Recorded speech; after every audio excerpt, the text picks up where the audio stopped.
Elvira Barney, A Life in Bright Rooms, and One Dark Morning. Written by Alana Sanchez, narrated by Vivienne. Copyright 2026 Alana Sanchez. All rights reserved. No part of this book may be reproduced, edited, copied, altered, printed, shared, unauthorized storage on electronic devices, or distributed without the written permission of the author. Preface: The Muse House. There are lives that leave behind a neat paper trail, school prizes, society columns, hospital notes, death notices filed in the correct order. And then there are lives that flare.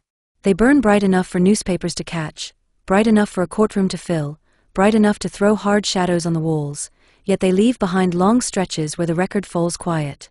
Elvira Enid Mullins was born into privilege, into the kind of London that had rules for everything that mattered and loopholes for anything that didn't. A daughter in a house where adults were addressed with titles and servants moved in soundless lines, she grew up among people who treated reputation like a second skin. The details of her earliest years are preserved unevenly: names, dates, social connections. What survives most clearly is the shape of the world that formed her, Belgravia's fortified calm, the expectation that a girl would become a well-managed woman, the quiet insistence that mistakes could be softened if they remained discreet. She came of age in a generation raised on the hinge of eras. The war arrived when she was 10, another war would not arrive until she was long dead. Between the two, the city changed its tempo. London learned late nights. Private clubs grew louder. Cars pushed into streets built for horses. The young, especially the young with money, began to treat life as performance, part bravado, part denial, part hunger. In the public telling, Elvira is usually introduced at the point of rupture: a woman on trial, a gunshot in the early hours, a man dead in a Knightsbridge Mews house. That is where the story becomes easy to summarize and difficult to understand. Headlines flatten everything into a shape that sells: actress, society woman, murder charge, acquitted. But the Mews house itself, number 21, does not enter the story as a crime scene. It enters as a decision. A Mews street had been built for service: stables, tack, the rhythms of other people's wealth. By the early 20th century, those buildings could become something else: small, fashionable, private. Close to the squares, close to the money, and close to the clubs, yet angled away from scrutiny.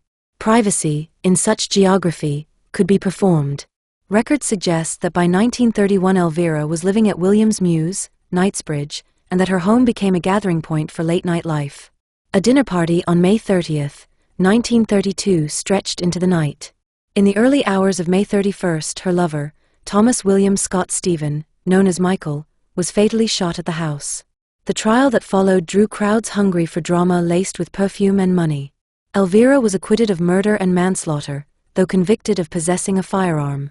After the verdict, her life did not return to normal, because there was no normal left to return to. Her family withdrew. She left England. She drifted into France. And on Christmas Day 1936, she was found dead in a Paris hotel room, 4 years after the morning that made her name. This is not a story that resolves into a single clean conclusion. It is about a woman shaped by a world that prized appearances, rewarded risk, and treated consequences as something that happened to other people, until it didn't. It is also about how law, press, and class stand between a person and the truth of what they have done, or what has been done around them. In court, facts are built into narratives. In newspapers, narratives become entertainment. In private life, entertainment can become a habit as binding as any oath. The Mews house remains the center. A small street off the square. A door opening onto cobbles that once heard hooves. A place chosen for freedom, and then remembered for a death. The rest is how Elvira got there.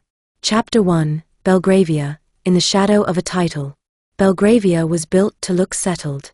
Its squares and crescents were laid out with the confidence of money that did not need to hurry, and the streets were designed to keep noise at a distance. Behind the stuccoed fronts, life was organized to appear effortless. Visitors received in rooms arranged for display, meals arriving on time, flowers refreshed before they tired, fires lit before anyone noticed the chill. It was a district where the public world was allowed only as much entry as the household invited, and where privacy could be purchased, maintained, and defended. Elvira Enid Mullins was born into that landscape on January 22, 1904. From the beginning, she belonged to a form of England that treated rank as a language and expected its children to learn the grammar early. Her father's work sat in the world of money, her mother moved within the world that made money respectable. The title that hovered over the household was not simply decoration. It shaped how other people spoke to them, what was assumed about them, and which mistakes could be covered by discretion. In a family like theirs, childhood was not an empty space to be filled, it was a period of training. A girl's days might be broken into lessons, supervised play, short outings, practice at posture and voice, gentle correction whenever she strayed too far from what was considered nice. She would learn which adults were to be deferred to without question, which staff were to be spoken to politely, which friends were suitable, which topics were not to be raised at the table. Even joy had a correct volume. There is a persistent myth, told about the children of privilege, that they are raised in pure freedom. The truth is more complicated. Wealth could buy comforts, but it also bought expectation. It could soften consequences, but it also narrowed the permitted range of behaviour. The most valuable trait in an upper-class daughter was not brilliance or rebellion, it was manageability. A girl could be amusing, charming, even slightly wild in a way that made men laugh. She was not meant to be uncontrollable. She was meant to be safely alive inside the boundaries. Elvira grew up in the years when England was changing shape. Her earliest memories would have belonged to the tail end of the Edwardian era, an England still confident in old arrangements. Then, when she was 10, war arrived and altered everything without fully explaining itself to children. The First World War moved through London in ways that were both visible and strangely distant. There were uniforms in the streets, trains carrying men out and sometimes returning less than whole, windows darkened at night, conversations that stopped when children entered the room.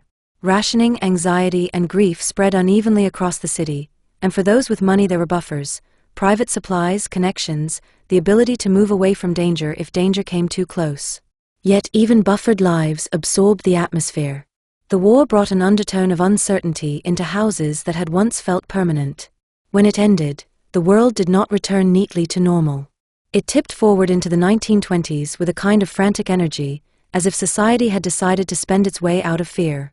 London's nightlife sharpened. Music changed. Hemlines rose. Cars became common enough to be dangerous. Private clubs multiplied, and with them a culture that encouraged staying out too late, drinking too much, speaking too freely. The old rules did not vanish, but they loosened, just enough for young people to test how far they could go before something snapped. Elvira was not an only child. A younger sister arrived later, Avril Joy. Siblings in such households were often both companions and comparisons. They shared lessons and outings, heard the same adult voices at the same tables, yet were read differently by the adults who watched them. One might be described as sensible, the other as spirited, one praised for being steady, the other for being charming. These labels could become habits, and habits could become cages. There is a temptation to treat Elvira's early life as a straightforward explanation: privileged childhood equals reckless adulthood. The truth is never that tidy. Privilege is a system. It gives protection, and it creates pressure. It buys privacy, and it demands performance. For a girl growing up under a title, the line between being seen and being watched was thin. A daughter learns early in such homes that feelings must be shaped into acceptable forms. Tears are allowed, but not at the table. Anger is allowed, but in private. Wanting is allowed, but only if it can be asked for sweetly. A girl who learns this well becomes polished. A girl who refuses becomes difficult. Either way, she learns that the self must be edited. And editing, done for long enough, can create a hunger for places where editing is not required. To understand how Elvira later moved towards performance and late-night life, it helps to understand the people who built the first world around her, the father whose name carried authority, and the mother whose composure held the household's image in place. Chapter 2: Sir John and Lady Mullins. A titled household does not run on affection alone. It runs on arrangement. Sir John Ashley Mullins belonged to the kind of London that treated money as both substance and language. His working life sat in finance, where decisions were made in rooms that smelled faintly of ink and tobacco, and where reputations could take decades to build and a week to damage. Men like him understood that respectability was not simply moral, it was commercial.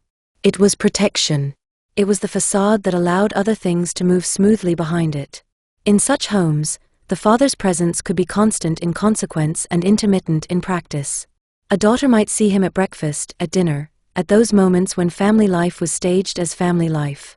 The rest of his influence arrived in other ways, in the weight of his name, in the instructions relayed through staff, in the unspoken boundaries her mother enforced because she knew exactly what was at stake.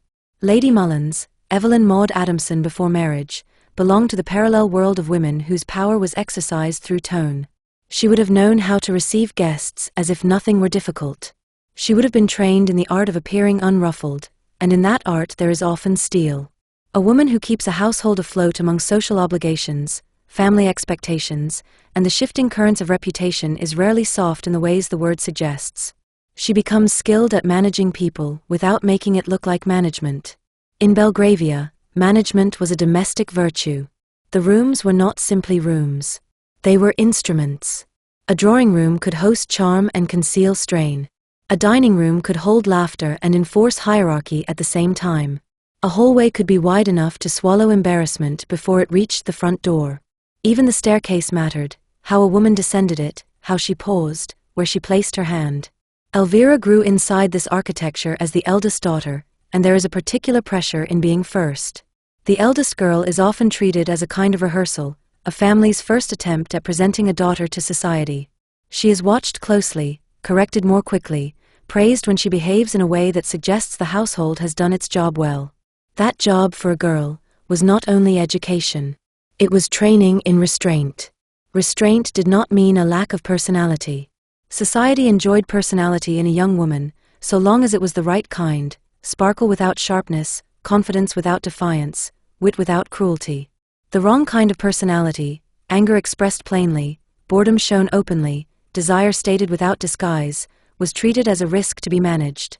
By the time Elvira's sister Avril arrived, the household would have developed rhythms, the way Christmas was staged, the way birthdays were celebrated, the way illness was handled quietly, the way a girl learned to be good in a room full of adults without being told repeatedly.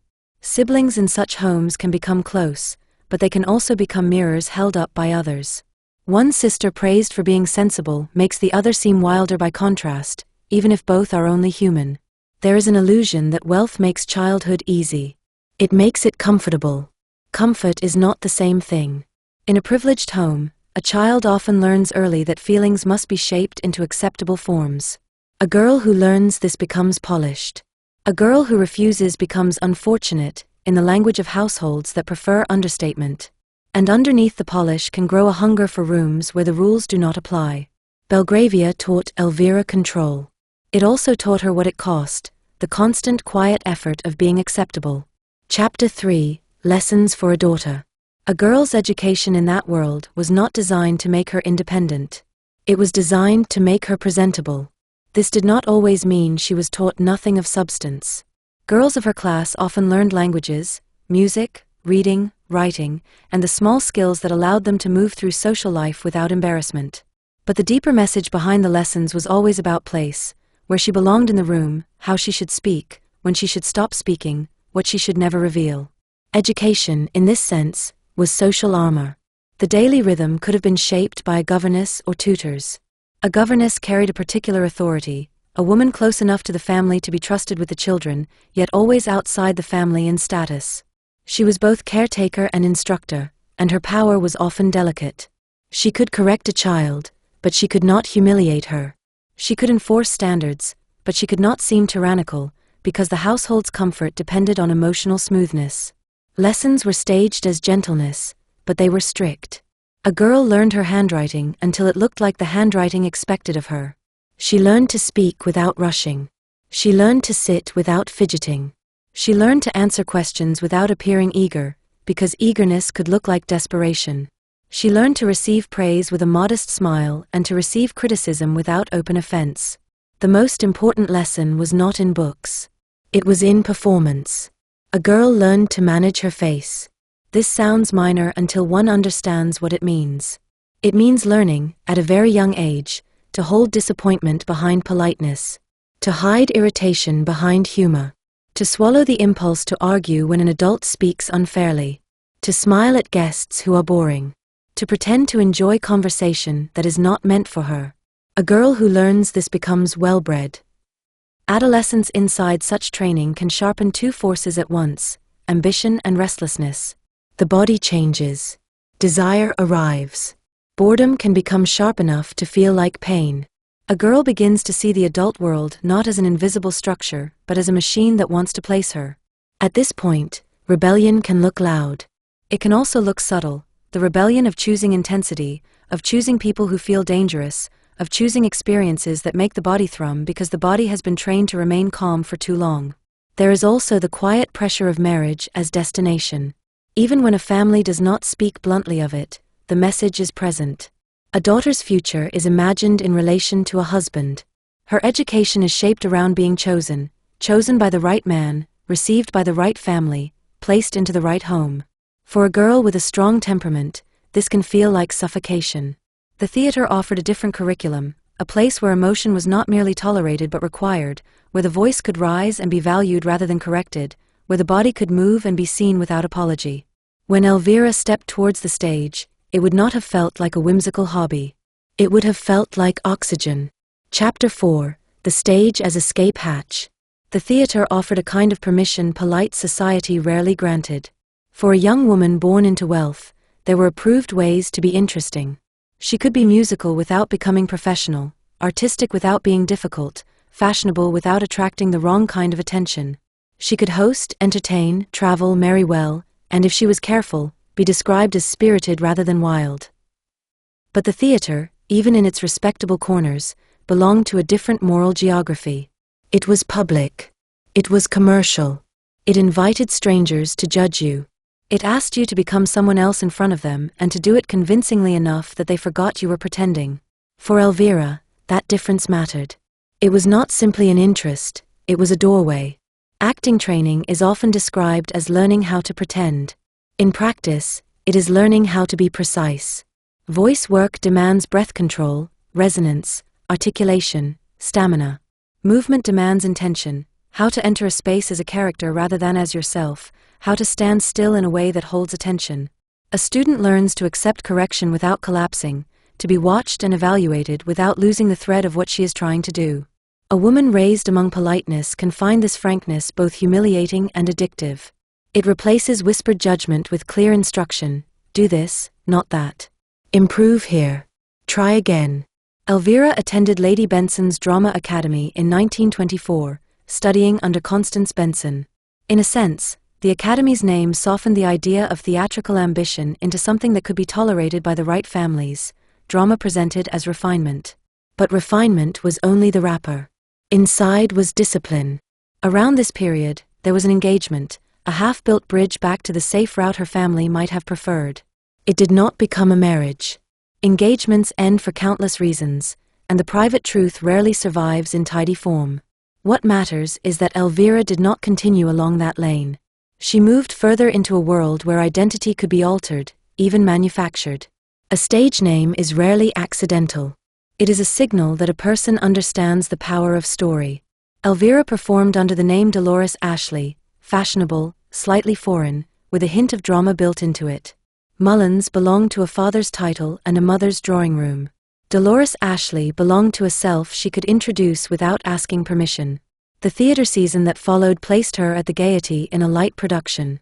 Light work does not create legends, but it teaches survival. Comedy punishes hesitation. Musical theater exposes weakness in timing and energy. A performer learns how to recover when something goes wrong, how to keep the scene alive, how to hold a smile without letting it collapse. These skills do not stay on stage. They follow a person into rooms.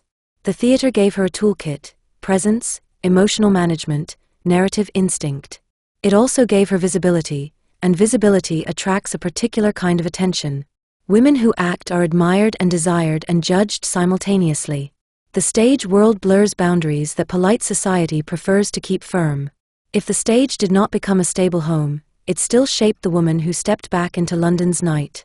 It trained her to hold a room, to land a line, to appear calm while nerves buzzed underneath. It trained her to perform emotion without necessarily revealing it. The world she moved into next, the late 1920s and early 1930s, rewarded exactly that mixture: polish and daring, glamour and risk. London's bright rooms and fast nights offered a second stage, larger and less forgiving, where the applause was gossip and the critics were everyone. Chapter 5: Bright Rooms, Fast Nights. London in the late 1920s could feel like a city holding its breath between eras. The war had ended a decade earlier, but its after-effects still sat in the background of daily life: the missing men, the damaged bodies, the quiet grief behind polite conversation. At the same time, a new kind of energy pushed through the old structures. The motor car altered distance and danger. Jazz loosened the tempo of evenings. Private clubs became louder and more brazen. There was a sense, among certain young people with money, that the safest way to live was to refuse solemnity altogether. It was a mood that newspapers liked to photograph and scold. It was also a mood that fed on attention. Elvira, moving through this world with the advantages of her birth and the training of the stage, did not have to choose between respectability and visibility in the way other women did. She could do both, at least for a while. She could attend the right dinners and still be seen at the wrong parties. She could be introduced with the gentle armor of family standing and still cultivate a reputation for being modern. It was a balance that appealed to a certain kind of young woman, one who wanted freedom but did not want exile.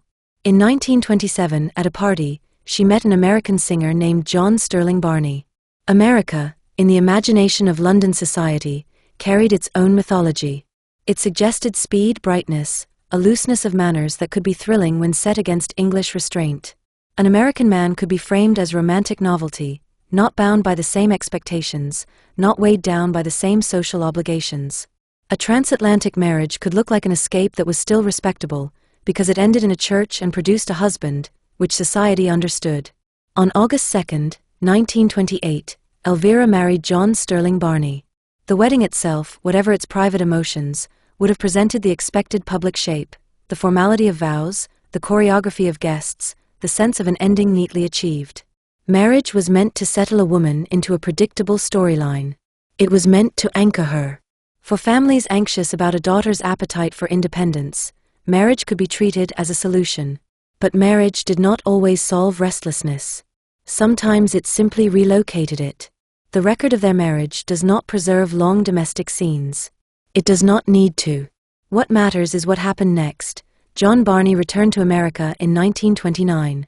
A husband leaving does not always mean a marriage is finished, but it changes the shape of a woman's life. If she stays behind, she becomes something other than what society expects: a wife without a household, a married woman moving as though she is not married. Some women found relief in this. Others found humiliation. Often it was both at once. For Elvira, the separation opened a door that had never fully closed. Without a husband present, she could move more freely, without the daily monitoring that marriage was supposed to provide. That freedom was not absolute. Her family's name still mattered, gossip still traveled, but the practical restraints loosened. She could choose where she lived. She could choose who entered her home. She could shape her nights. London offered 1,000 ways to fill the hours after midnight. In fashionable circles, evenings did not begin with darkness, they began with anticipation. There were dinners that stretched long, not because the food required it, but because the conversation did. There were drinks taken as a prelude rather than an indulgence, cocktails treated as punctuation. There were clubs where the door was a test, membership as a form of status, and where the real entertainment was watching who had arrived and who had been excluded. It was a world where names mattered more than schedules, and where the concept of tomorrow was vague. The bright young things were not an official group so much as a label pressed onto a set of habits. They were the young, the wealthy, the socially connected, and the socially ungovernable. Their lives were made into spectacle by the press and then, in response, made more spectacular. They staged parties that looked spontaneous but were planned with theatrical care. They pursued novelty the way other people pursued stability. They turned boredom into provocation. To be near that world was to be invited into a particular kind of permission to behave as though consequences belonged to someone else. Elvira had the skills to thrive in such rooms. She could play the hostess or the guest, the charming flirt or the cool observer. She could shift tone quickly. She could handle attention without appearing hungry for it, which is the difference between a woman who is admired and a woman who is mocked. She could, when she chose, make herself the center without announcing that she was doing so. Alcohol ran through it all like a current. Drink served as social glue, as an excuse, as a weapon, as a bomb. It allowed young people to feel reckless without admitting they were afraid. It allowed arguments to ignite and then be dismissed as nothing. It gave people a way to act out and then retreat into denial. In a culture that prized charm, drink could help a person be charming even when she was tired, bored, or angry. But it also eroded control in rooms already built around performance. For a woman living in the shadow of a family name, intoxication carried particular risks. A man could be drunk and described as spirited. A woman could be drunk and described as disgraceful. The double standard was old and stubborn. Yet in the bright young thing's orbit, that standard blurred slightly, at least until something went wrong. A woman could behave badly and still be invited back, so long as her bad behavior remained amusing. The line between amusing and unacceptable was not drawn by morality, it was drawn by convenience. Elvira's life in these years sat in that blurred space. She was still a woman of society, still connected to the world of money and title, still expected to carry herself in a way that did not embarrass her family. She was also a woman who had stepped towards performance and nightlife, who understood the thrill of being talked about, who had tasted the freedom of not being tightly managed. The mixture was volatile. It could look glamorous from the outside and feel precarious from the inside. By 1931, she was living at 21 Williams Mews, Knightsbridge. A Mews Street was an odd kind of status symbol, tucked away behind grander addresses, built originally for service and then repurposed for fashionable living. It offered privacy without isolation. It offered a sense of being in London without being in full view of London. The buildings were compact, the street intimate, the cobbles still carrying the memory of horses even as cars began to dominate the city. It was the kind of place a person could choose if she wanted to host without being watched too closely. It was also the kind of place a person could choose if she wanted to live on her own terms. Elvira did not live alone. Henry Mervyn Pierce shared the home with her. The exact nature of their arrangement does not survive in a definitive statement. What survives is the fact of cohabitation, which in itself suggests something about her appetite for unconventional living. It suggests a life structured around chosen intimacy rather than socially mandated forms. Paris entered the story next, as it so often did for Londoners searching for a different pace. Elvira met Michael Scott Stephen there. He was young, known socially as Michael, and would later be described as the son of a bank manager. He moved into the Mews house sometime before May 1932. In the months that followed, the address at Williams Mews became a stage of its own. Parties, visitors, drink, arguments hidden behind brick walls. The details of those private hours survive only in fragments, because most private hours do. What remains solid is the date that the fragments converge into a public event. May 30th, 1932, a dinner party at the Mews house. Guests. Laughter. A city ready to keep going. And then, in the early hours of May 31st, a gunshot that turned a bright room into a place that would be photographed for years afterward. Chapter 6. An American Marriage. Some marriages begin as escape and end as evidence. Meeting an American performer at a party in London could feel like the promise of another life. Not necessarily a better life, but a different one, louder, freer, less bound to English expectation. A romance like that has built-in glamour. It allows a woman to imagine herself as modern, chosen not for her family name but for herself.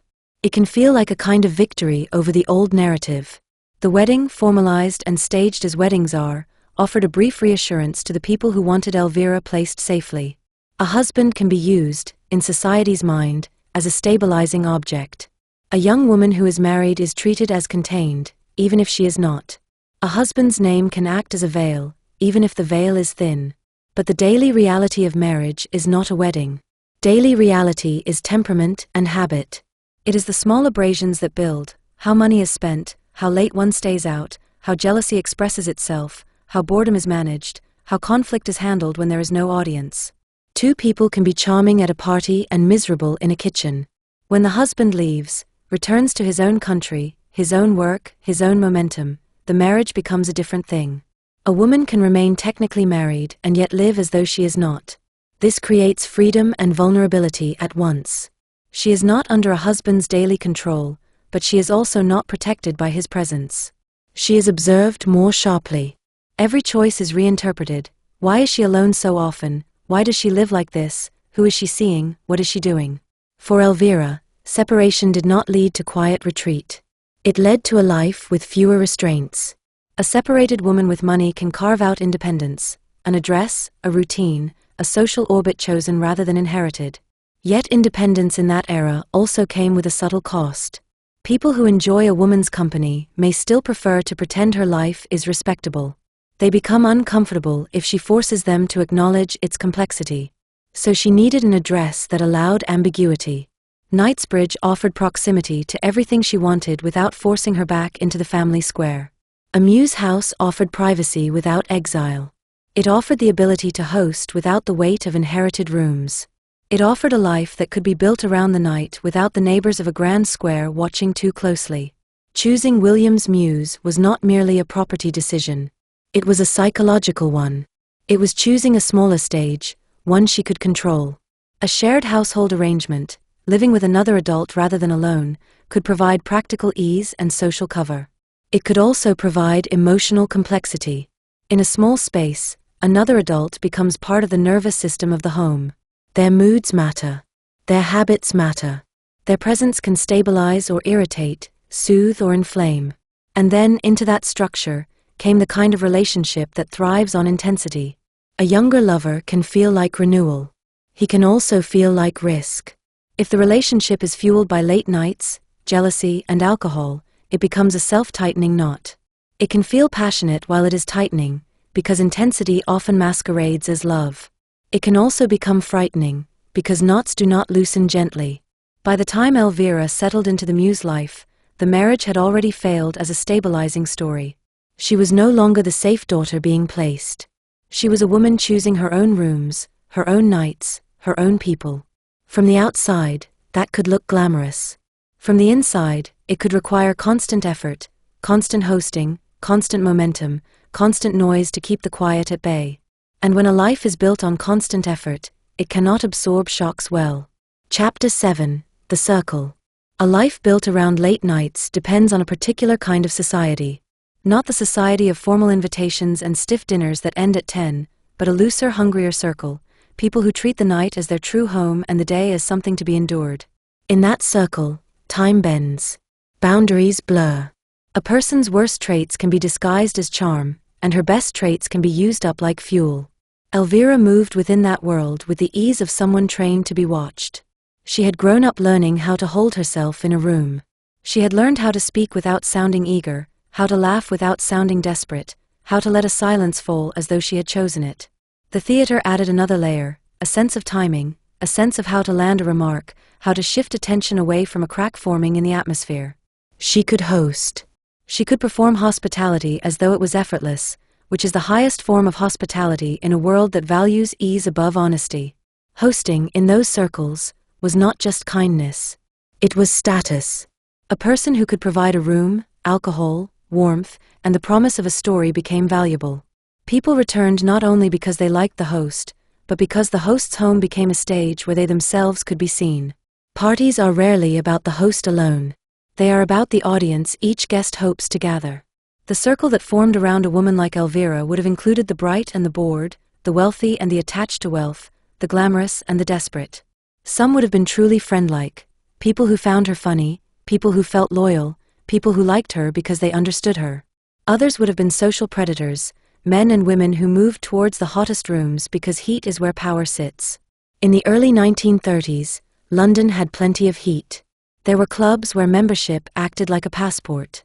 There were restaurants where the lighting flattered and the staff knew how to pretend not to notice excess. There were private houses that functioned as extensions of the nightlife, places where the official evening ended and the real night began. There were taxis and cars ferrying people from one room to the next like blood moving through arteries. A circle like this is never stable. It is a tide. People drift in and out depending on fashion, money, mood, and reputation. A person can be adored 1 month and quietly dropped the next. The drop does not always come with explanation. It can come as a polite, relentless absence. No more invitations, no more "oh, you must come," no more quick calls after midnight asking where everyone is going next. In such circles, reputation is currency. It is also fragile. A woman's reputation is more fragile still. A man can behave badly and be excused as wild or charming. A woman can behave badly and be labeled ruined. Yet the same society that punishes a woman for being fast also feeds on her fastness. It admires the spectacle while condemning it. This contradiction creates a particular kind of pressure, the woman is encouraged to be interesting and then punished for the exact behavior that makes her interesting. Elvira's name and background offered her some protection against immediate ruin. A titled family can act as a buffer, at least in the early phases. People may gossip, but they also hesitate. They may be cautious about believing the worst too quickly, because the family's social gravity affects their own standing. Yet protection is not unlimited. The more public a scandal becomes, the less useful the buffer is. And Elvira's life was already moving in a direction where privacy was thin. The circle around her would have had its own internal rules. One rule was that anything could be forgiven if it remained entertaining. An insult delivered with a smile could be laughed off. A drunken scene could be dismissed as funny. A couple's argument could become part of the party's energy, as long as it did not become genuinely frightening. People tolerated volatility so long as it did not demand moral response. Another rule was that sincerity was dangerous. Too much sincerity could make a room uncomfortable. A person who spoke honestly about pain or fear risked becoming tedious. The circle valued performance because performance kept the mood light. When someone began to collapse into real distress, people often responded not with care but with avoidance. They would offer a quick "darling, don't," and then change the subject. They would disappear into another room. They would find a new drink. They would make the distressed person feel ashamed for having broken the night's illusion. In this way, the circle trained its members to hide their worst moments. The training was subtle, but it was powerful. A person learned that if she wanted to keep people close, she had to keep the night pleasant. She learned that if she wanted to be loved, she had to be sparkling. She learned that if she wanted attention, she had to turn her own pain into entertainment. This is a cruel lesson. It makes a person lonely even when surrounded. The third rule was that everyone was watching. In a room full of drink and gossip, everyone becomes a collector. People collect stories. They collect lines. They collect glimpses of vulnerability. They store them away, sometimes for amusement and sometimes as insurance. A friend who knows your secrets can be a comfort. A friend who knows your secrets can also destroy you if the friendship turns. In Elvira's orbit, where class and scandal sat close together, secret-keeping was not merely personal. It was strategic. A woman like Elvira, glamorous, independent, separated, known to host, would have attracted men who enjoyed risk. Some would have been genuinely enamored. Others would have been opportunistic, drawn by money or status or the thrill of being close to a woman who did not behave safely. A woman's independence can be treated as invitation by the wrong kind of man. In those years, men could approach boldly because the social consequences fell more heavily on the woman than on them. Women in the circle would have watched her as well. Some with admiration, some with envy, some with contempt, some with fear. A woman who refuses conventional boundaries becomes a mirror. She forces other women to look at their own confinement. Some respond by protecting her. Others respond by punishing her socially, because punishment restores the old order. See what happens when you step out. The circle, then, was not only about pleasure. It was about power. And in circles built on power and attention, the most dangerous thing is dependency. A person who becomes dependent on the circle, on its noise, on its praise, on its invitations, begins to shape her life around keeping it. She becomes more willing to host when she is tired. More willing to drink when she should stop. More willing to tolerate people who make her uneasy, because losing people feels like losing air. A circle like this can make a house feel like a kingdom. It can also turn a house into a trap. Elvira's move into a Muse house strengthened the circle's hold. An address like William's Muse offered the perfect setting for late-night life, close to the clubs, private enough to feel secret, stylish enough to attract guests. Once a house becomes known as a place where people can drink without consequence, it starts to fill itself. Guests arrive because they know they will find other guests. The host becomes less a person and more a location. That shift is dangerous. A host who becomes a location is expected to provide. If she does not provide, the circle drifts elsewhere. If she wants to keep her place, she keeps providing. She keeps pouring. She keeps smiling. She keeps the mood buoyant even when she is not buoyant herself. In time, the host can begin to resent the very people she needs. Resentment in such circles rarely shows itself plainly. It leaks out in small cruelties, a cutting remark, an invitation withheld, a joke that lands too sharply. Those small cruelties can trigger larger reactions, because everyone in the room is already sensitive, already operating on drink and nerves. This is the environment in which volatile relationships thrive. A lover enters the circle not only as a lover, but as a figure in the social theater. People watch him as the man in the host's life. He is judged. He is flirted with. He is provoked. He is sometimes used by others as a way to hurt the host. The host watches him in return, aware that any attention he gives elsewhere becomes public. Jealousy becomes not only private emotion but performance. A couple can stage their intimacy in a room full of people, touching too often, laughing too loudly at each other's jokes, making the room witness their closeness. Then, if the intimacy cracks, the room witnesses the crack as well. People pretend not to notice while noticing intensely. The couple becomes the night's entertainment. In these circles, entertainment can turn into humiliation quickly. If Elvira's relationship with Michael developed inside this atmosphere, it would have been shaped by it. The circle would have amplified their tension. It would have rewarded their drama. It would have normalized their late nights and heavy drinking. It would have given them witnesses, which is often the worst thing for a struggling couple, because witnesses turn conflict into theater and theater makes it harder to stop. The circle also produced the most dangerous kind of evidence, the witness who half remembers. A person who spends nights in such houses may not remember exactly what was said, but they remember the feeling. They remember who seemed angry. They remember who seemed frightened. They remember whether there was talk of a gun, whether someone waved it like a joke, whether the host's voice sounded sharp. Later in court, those half-memories become weapons. The witness may not intend harm. The witness may simply be filling in the blanks with the story the public has already chosen. This is how nightlife becomes evidence, through fragments, through impressions, through the social habit of storytelling. Once a life is shaped by such a circle, it becomes easier for danger to enter quietly. Not because anyone wants tragedy.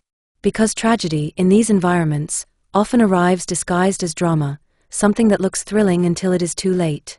The circle loved the night. It depended on the night. It did not know how to stop a night from turning into a morning that could not be undone. Chapter 8. The gun arrives. Objects do not enter a household innocently. A gun is never merely a thing. It is a decision, even if no one wants to admit it is a decision. In a calm home, a gun can be framed as protection or sport, a tool kept out of sight. In a volatile home, a gun becomes a different kind of object, a symbol, a threat, a prop, a promise. The danger begins long before the first shot. It begins in the moment someone decides the gun should be close enough to reach. In a house like William's Mews, where nights ran late and alcohol was routine, the presence of a firearm changed the atmosphere even when it was hidden. People argue differently when they know an irreversible object is nearby. Threats, even half-joked threats, become heavier. A gesture towards a drawer becomes a new kind of language. The gun turns ordinary conflict into something with an edge. Often, at first, the gun is treated as joke. Someone shows it to a guest with a theatrical grin, as if it were a curiosity. Someone claims it is harmless, claims it is unloaded, claims it is only for protection. Someone laughs too loudly, trying to persuade the room that nothing is wrong. A guest who feels fear may swallow it, because fear looks foolish in a circle that prides itself on being unshockable. This is how danger is normalized, by being performed as entertainment. A gun shown in a social room creates two responses. Some people are thrilled. They like the transgression. They like the sense that they are near something real. Others are uneasy and pretend they are not. They watch carefully. They adjust their tone. They become polite in a different way, the way people become polite around a dog that might bite. The host, if she is the one presenting the gun, may be seeking control without naming it. She may like how the room quiets. She may like how attention focuses. She may like the sense that she can end an argument by reminding everyone, silently, that she has power. Or she may simply be careless, living in a world where consequences have been softened for so long that she forgets a gun does not soften. The gun may also enter a home through a man. A lover might bring it as proof of masculinity, proof of danger, proof that he is not to be taken lightly. He might enjoy frightening the host. He might enjoy the way she reacts, fear and fascination tangled. He might want the power the object gives him. He might also be genuinely fearful and believe he is protecting them both. A fearful man can become controlling quickly, especially if he is young, proud, and hungry for authority. In a household with a complicated dynamic, host, companion, lover, the gun becomes a third force. It sits in the space between them like a silent participant. It makes everyone's worst impulses more dangerous. The most insidious effect of a gun in such a house is that it changes what people think is possible. Before the gun, the worst a fight might do is break a glass, bruise an arm, leave someone sobbing in a bathroom. After the gun, the worst becomes final. Even if no one wants to kill, the possibility exists, and the nervous system responds to possibility. People become more reactive. They escalate faster. They lose patience. Fear turns into aggression, aggression turns into fear. And then, because humans are skilled at denial, they pretend nothing has changed. A gun can sit in a drawer for weeks, even months, without being fired, and the household will begin to treat it as normal. That is where the true danger lies. Normality breeds carelessness. Carelessness breeds accidents. And accidents, with guns, still kill. In late-night circles, guns can also be used as emotional punctuation. A person in distress might pick it up as a threat against herself. Not necessarily because she intends to die, but because she wants to stop someone from leaving. A threat of self-harm is a powerful lever in a volatile relationship. It forces the other person to stay. It forces attention. It turns an argument into crisis, and crisis often feels like intimacy to people who do not know how to be close calmly. A threat can be made in drink and regretted in daylight. But a gun does not disappear when regret arrives. It remains, and the household's emotional pattern learns to orbit it. This is how a weapon becomes part of the relationship. If Elvira's house had become a stage, the gun was the most dangerous prop a stage can hold. Theater teaches that props are harmless if handled properly. Real life does not. Guests who saw the gun, if they did, would have carried the image away. They might speak of it later with a laugh, as though it were merely a colorful detail. They might speak of it with unease, filing it away as something wrong. Either way, the knowledge would sit in the circle, ready to surface when the circle needed a story that explained tragedy. In the months before the shooting, the gun's presence would have been absorbed into the household's rhythms. Nights blurred. Drink continued. Arguments flared and cooled. Reconciliations arrived with their own intensity. The gun remained close, a silent object waiting for a moment when hands reached for it without thinking. The most frightening aspect of such situations is how quickly they can tip. A person can pick up a gun in a moment of anger or fear and believe she is only trying to make a point. She believes the other person will stop, will listen, will be scared enough to behave. In that moment, she is not thinking of death. She is thinking of control. She is thinking of survival. She is thinking of ending the argument. But control is a fantasy once a gun is in hand. Hands shake. Drink blurs judgment. A struggle begins. Someone grabs. Someone pulls away. The gun becomes a moving object between bodies, and bodies are not careful machines. Bodies are messy. Fingers land where they land. Pressure is applied without intention. A trigger does not require moral certainty. It requires only force. That is why a gun in a volatile home is so dangerous even when no one means to kill. Meaning is not required for catastrophe. Only opportunity is. Once the gun existed in the house, it also existed in every future argument, whether spoken or not. It existed as unspoken threat. It existed as memory of prior dramatic moments. It existed as the knowledge that someone in that household had crossed a line by bringing it close. In the end, the gun did what guns always do when placed inside unstable human lives. It made an ordinary moment irreversible. The Muse house was a place chosen for freedom and privacy. The presence of the gun meant that privacy now contained a danger the world outside could not see. Chapter 9. The Muse House. William's muse sat behind grandeur addresses the way a thought sits behind a smile, close, private, and easy to miss if you did not know where to look. A muse street had been built for service. Horses once stood where cars later idled. Stable doors that had opened to the smell of hay and leather were remade into entrances for people who wanted London's best districts without London's full gaze.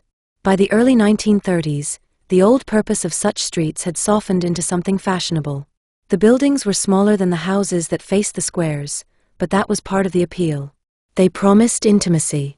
They promised that a person could live in Knightsbridge without living in a showcase. Number 21 belonged to that promise. It was not a family mansion with long corridors and inherited furniture that had never moved. It was a choice. It was a space selected for a particular kind of freedom, a life that could begin late, run on impulse, and be shaped more by private appetite than by public duty. It was close to everything: clubs, restaurants, the shops, the familiar orbit of money, yet angled away from scrutiny. A person could come and go without being announced to the whole square. That mattered to Elvira. Separation created a social ambiguity that the right circles could tolerate but never fully stop commenting on. A woman without a husband in her home was treated differently. She could be admired for her independence or pitted for her failure, sometimes by the same people depending on the evening. In such an atmosphere, control over one's front door became a kind of control over one's identity. A Mews house offered that control more easily than Belgravia did. In Belgravia, a daughter lived inside her parents' architecture and their habits. Rooms held the memory of formal calls and the old choreography of respectability. Staff knew the household's patterns. Neighbors knew the flow of carriages and guests. Even the doorknobs seemed to insist on correct behaviour. In William's Mews, the past did not press in the same way. The building might have its own history, but it did not have her family's history. It could be arranged as she liked. It could hold a party without feeling like a family event. It could contain chaos and still, in the morning, look ordinary from the street. From outside, a Mews house presented a clean face, brick and paint, a door, windows that offered only partial glimpses. Inside, it could be as controlled or as careless as the person living there wished. It could be tidy enough to pass inspection or untidy enough to signal that rules were optional. It could be a nest or a stage. The household at number 21 was not the simple story outsiders prefer, where a woman lives alone and therefore must be lonely or desperate. Elvira shared the home with Henry Mervyn Pierce. The exact nature of their arrangement does not settle into a single label. What matters is that he was there, part of the daily rhythm, part of the atmosphere, part of the living reality of the place. A shared home creates its own tensions. It demands negotiation about space, about privacy, about who belongs and when. It invites irritation over small things: a glass left on the table, a door not closed, the smell of smoke lingering longer than one wants it to. In small houses, those irritations do not dissipate easily. They gather. Yet shared homes also provide cover. A woman living with a companion could be described as not alone, as not reckless, as not entirely untethered. Ambiguity, in such circles, was useful. Elvira's life had learned to use ambiguity like silk. The days at William's Mews likely began later than the days in the squares. The late-night culture that surrounded her did not encourage early mornings. The household might wake into a quiet that belonged more to midday than dawn. Curtains drawn, tea brought in, the first cigarette perhaps lit at an open window. The street below would have its own rhythm: deliveries, drivers, neighbors coming and going, but the house could keep the world at arm's length for as long as it wished. A late starting day can feel luxurious. It can also, over time, feel like drift. London in the early 1930s offered endless ways to spend money without building anything lasting. There were lunches that became drinks, drinks that became shopping, shopping that became dinner plans. There were places to be seen and places to hide. There were cinemas and theaters, private clubs and private scandals. A person with enough money could fill every hour with distraction and still feel hollow by nightfall. Hollow is not always a dramatic feeling. Often it is simply boredom with good clothes on. In the brighter moments, William's Mews may have felt like success, a woman living independently, hosting, moving through London with confidence. In the darker moments, it may have felt like a waiting room. Without a settled marriage, without children, without a fixed role that society respected, her life could be read as performance that needed constant renewal. If the nights grew quiet, the story threatened to stall. A certain kind of person is terrified of stalling. So the house became a generator. It produced nights. Visitors arrived in waves. Friends, acquaintances, people who belonged to the wider orbit of parties and clubs. Some came early for dinner. Some arrived late, after their first round elsewhere. Some stopped briefly, lingering at the door as though uncertain whether they wanted to be part of the night or merely witness it. Some arrived with the energy of people who had already been drinking. The tone of such gatherings could shift without warning. A dinner might begin with controlled conversation and end in laughter loud enough to travel to the street. A harmless joke could turn sharp.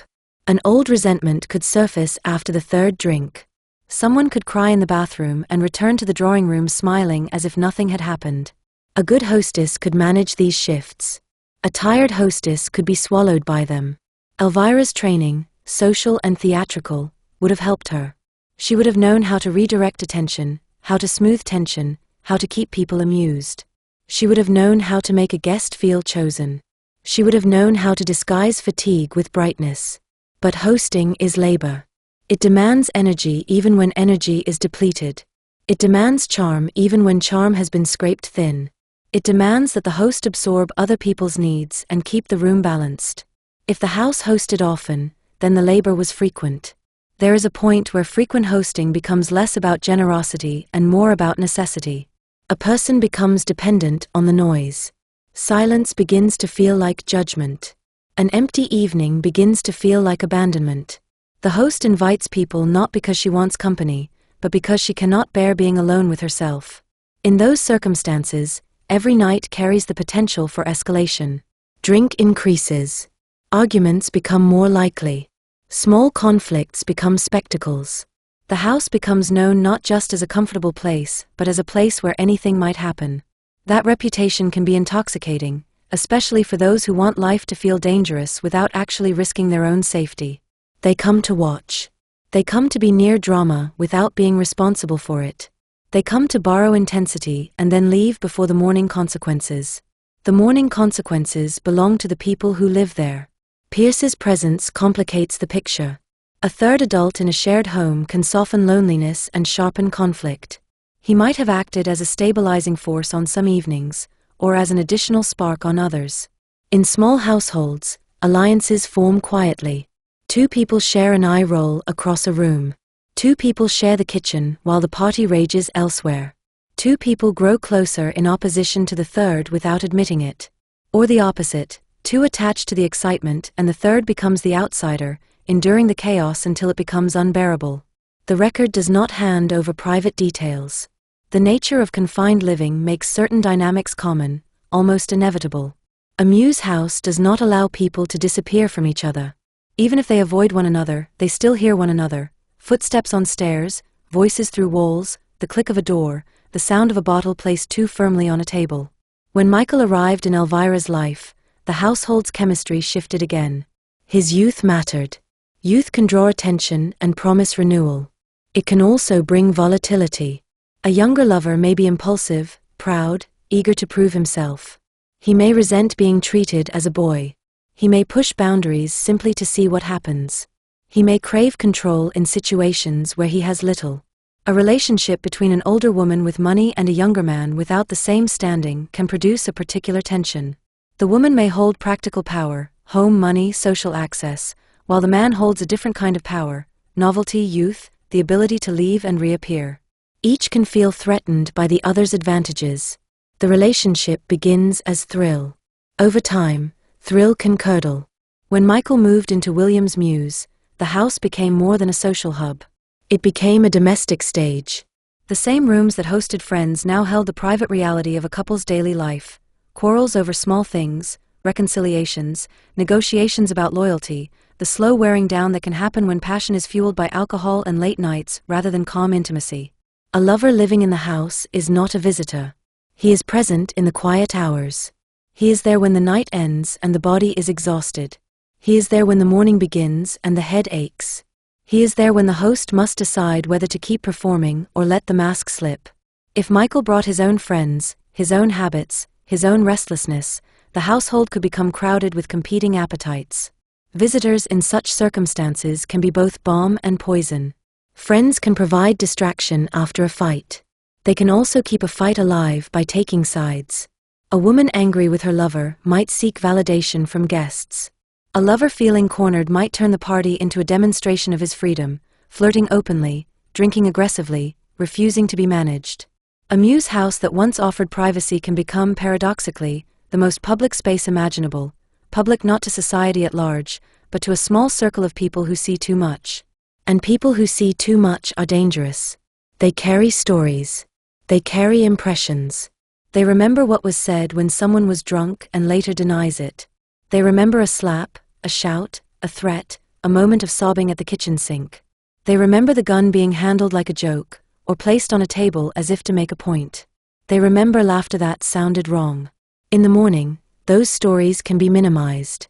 In court, they can be weaponized. The question of the firearm sat at the center of this period like an object left on the mantelpiece, present even when no one looked directly at it. A gun in a house is never neutral. It changes how people argue. It changes what threats mean. It changes the boundary between performance and catastrophe. Sometimes a weapon is brought into a home out of fear. Sometimes out of bravado. Sometimes because someone likes the feeling of power, likes the way a room quiets when the object appears. Sometimes it enters because someone thinks it is thrilling, like a prop from a story, and forgets that it is not a prop at all. Whatever the reason, its presence in William's Mews signaled that the household had stepped into a more dangerous kind of living. Danger does not always look like violence at first. Often it looks like play. A gun might be shown off after too many drinks. Someone might insist it is unloaded. Someone might laugh and point it at the ceiling. Someone might tell a story about how to use it, as if storytelling could tame the reality. Someone else might be frightened and say nothing, not wanting to seem weak. Then the gun is put away. The party continues. The danger remains, quietly, waiting. By early 1932, the house had likely developed a reputation within its world. Not necessarily as a place of public scandal, but as a place with a particular atmosphere, loosened rules, laughter, flirtation, perhaps the faint thrill of being somewhere slightly improper. For some guests, it felt like modern life. For others, it felt like tension disguised as glamour, too bright, too tight, too reliant on things staying just barely under control. Neighbors sense these atmospheres in quieter ways. Mews streets carry sound. Laughter travels down cobbles. Car doors slam. Voices rise. A woman's high laugh turns suddenly into a shout. A man's voice thickens with drink. Then, abruptly, silence. Neighbors learn the rhythms.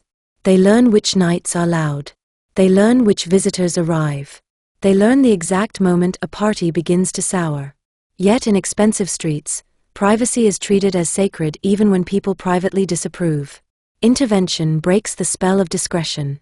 Most do not intervene. Discretion is the invisible architecture of such lives. Elvira would have understood discretion. She was raised in it. She may have relied on it. Yet a household built on late-night performance eventually tests discretion. The more intense the nights become, the more likely it is that something spills beyond the controlled circle. A breakup threatened, then softened. A fight threatened to become public, then was patched over. A friend was offended and left, then returned the next week as if nothing happened.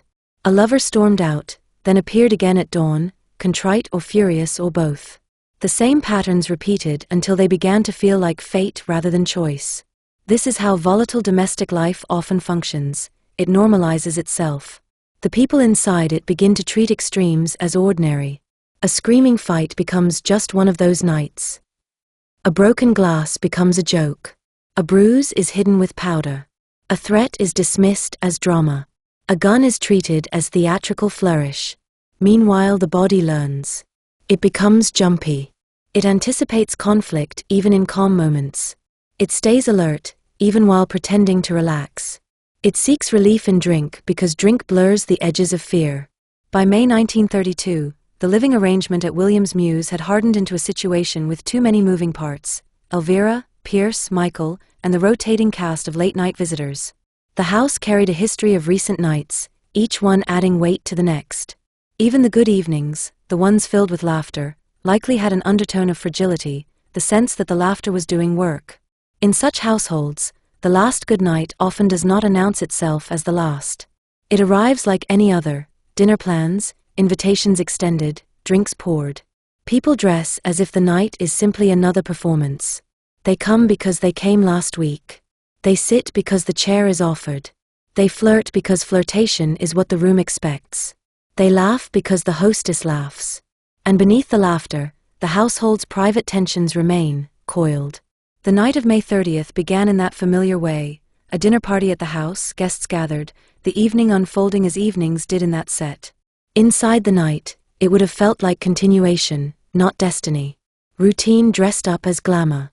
Even in volatile homes, people cling to routine. It is how they convince themselves that nothing is truly wrong. The house moved forward. In the dining room, conversation rose and fell. In the kitchen, glasses were rinsed and refilled.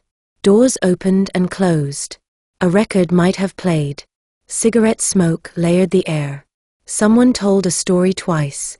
Someone laughed too loudly. Someone watched someone else with narrowed eyes. In any other household, those details would be meaningless.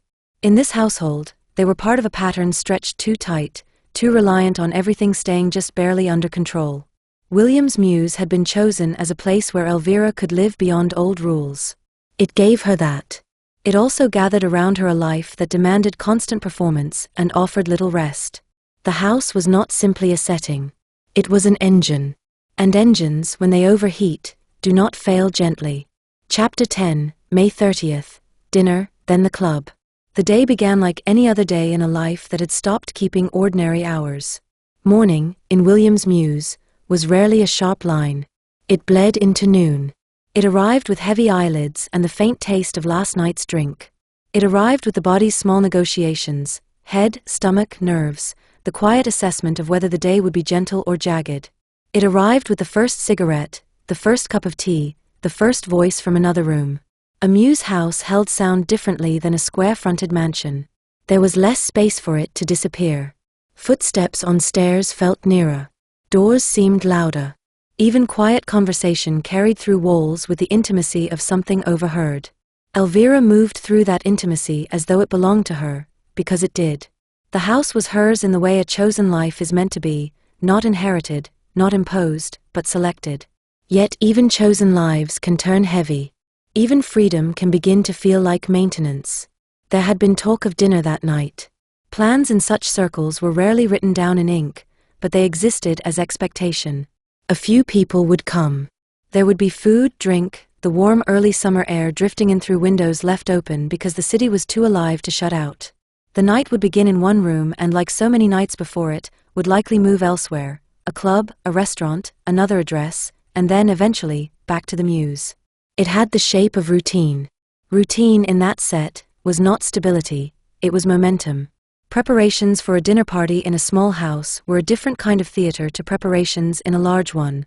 There was no army of staff, no long corridors to keep domestic work unseen. The effort showed. A table was laid in a room that also had to serve as living space. Glasses were counted. Bottles were moved into place. Food was arranged with the quiet anxiety of timing. Too early and it would go cold. Too late and guests would drink too much before eating, and drink with empty stomachs had a particular way of turning a night savage. In these circles, no one pretended dinner parties were about nourishment alone. They were about mood. A well-fed guest was a manageable guest. A guest who had eaten enough could drink and remain charming for longer. A guest who drank too quickly without food could become a problem. It was not that Elvira necessarily calculated these things as a strategy. Often, hosting was instinct. But instinct is built out of experience, and experience teaches patterns. Nights that went badly taught their own lessons. Nights that ended in tears, slammed doors, sudden silences, those nights left a residue that clung to the next invitation. By late afternoon, the house would have looked like a place readying itself for performance. Cigarette smoke from the day aired out. Cushions straightened. Ashtrays emptied. A record selected, perhaps, to lend a sense of ease. The kind of ease that takes work. Elvira dressed with the practiced confidence of a woman used to being watched. Clothing in that world was not simply clothing, it was signaling. It said how one wanted to be read: respectable, daring, untouchable, available, amused, bored. Even the choice to appear casual was a decision. The early summer of London could make a person feel both freer and more trapped. The evenings stretched longer. Heat held itself in bricks. Windows were opened, which meant the street came in. Distant laughter, engines, footsteps, the faint echo of other lives moving through the night. It was easy to feel as though the entire city was awake and waiting. Michael was in the house too. A lover is never neutral. A lover is weather. He affects the room even when he says nothing. He is read in glances, in the way a host's laughter lands, in the tension between words and what sits underneath them. Whatever passed between Elvira and Michael that day, affection, strain, a fragile truce, would have shaped the air. In volatile relationships, a dinner party can be a test. It asks whether a couple can present themselves as stable. It asks whether they can perform normality in front of others. Sometimes the performance holds. Sometimes the effort of holding it makes the cracks worse later. Pierce was there as well, moving through the same confined spaces. 3 adults sharing a small home have to breathe around one another. They develop patterns: who uses which room, who claims which chair, who speaks first, who chooses silence as weapon, who chooses humor as shield. By the time the first guests arrived, the house would have been in its familiar state, ready, bright, slightly charged. Guests stepped in carrying the city's night with them. Quick kisses on cheeks. Compliments. The first drink offered before coats were properly settled. Laughter beginning as politeness and quickly becoming something else when the room warmed. There would have been talk about other parties, other scandals, the small dramas of people with time. Conversation moved fast and left little behind. It was designed to keep the mind occupied without touching anything too deep. It was designed to skim. Yet even skimming can scrape. A careless remark can land wrong. A name mentioned can summon jealousy. Someone can speak too warmly of someone else. Someone can notice a glance across the table and read it as betrayal. Nights like this were full of small interpretive risks, because everyone was performing and everyone was watching others perform. Dinner itself was a mix of pleasure and strain. Plates passed, wine refilled, jokes traded. Guests leaning closer as the night deepened, voices lowering, confidences offered with the false sincerity alcohol encourages. Elvira would have been at the center in the way hosts often are, even when they pretend not to be. People watch the host to know how to behave. If she laughed, they laughed. If she looked tense, they tightened. If she seemed bored, they worked harder to entertain. Michael would have been watched too, perhaps not openly. A lover living in the house is always examined by guests. People assess the chemistry. Is he charming? Is he sulking? Is he attentive? Is he drunk? Is he dangerous? They do this without admitting it, because admitting it would force them to acknowledge the house's fragility. As dinner loosened into the next phase of the evening, the room shifted into its second mode. People moved with their glasses rather than their plates. Music might have been put on. Another bottle opened with the confidence of someone who no longer believes in tomorrow morning. Cigarette smoke thickened again. Laughter loosened. The table became less important than the room. This was the part of the night that felt like freedom. It was also the part of the night where restraint dissolved. A shy person became bold. A kind person became cruel. A jealous person became reckless. A resentful person became theatrical. Not every gathering turned bad. Many ended with nothing more dangerous than a hangover and bruised egos. But the more frequently such nights occurred, the more likely it was that eventually one would tip. London nightlife did not revolve around a single destination. It was a circuit. People moved through spaces the way blood moves through veins. Club, restaurant, another club, a private address, then home. The movement itself became part of the ritual. Staying in one place too long could feel like stagnation. Moving kept the night alive. So the idea of going out after dinner rose naturally, almost automatically. Someone suggested a club. Someone mentioned where other people were likely to be. Someone said it would be a waste to end the evening early. The group gathered themselves, coats found, lipstick reapplied, quick looks into mirrors to make sure the mask still sat correctly. The moment of leaving a private home for a public place always brings recalibration. In the house, the mood can be controlled. In the club, the mood belongs to the crowd. Cars were called or already waiting. The drive through London at night had its own romance: streetlights, glittering shop windows, the city's constant movement. Even the air felt different, cooler, charged with other people's anticipation. Nightclubs were theaters. Music, drink, and the ability to be seen. The seductive sense that one was part of a larger, faster world.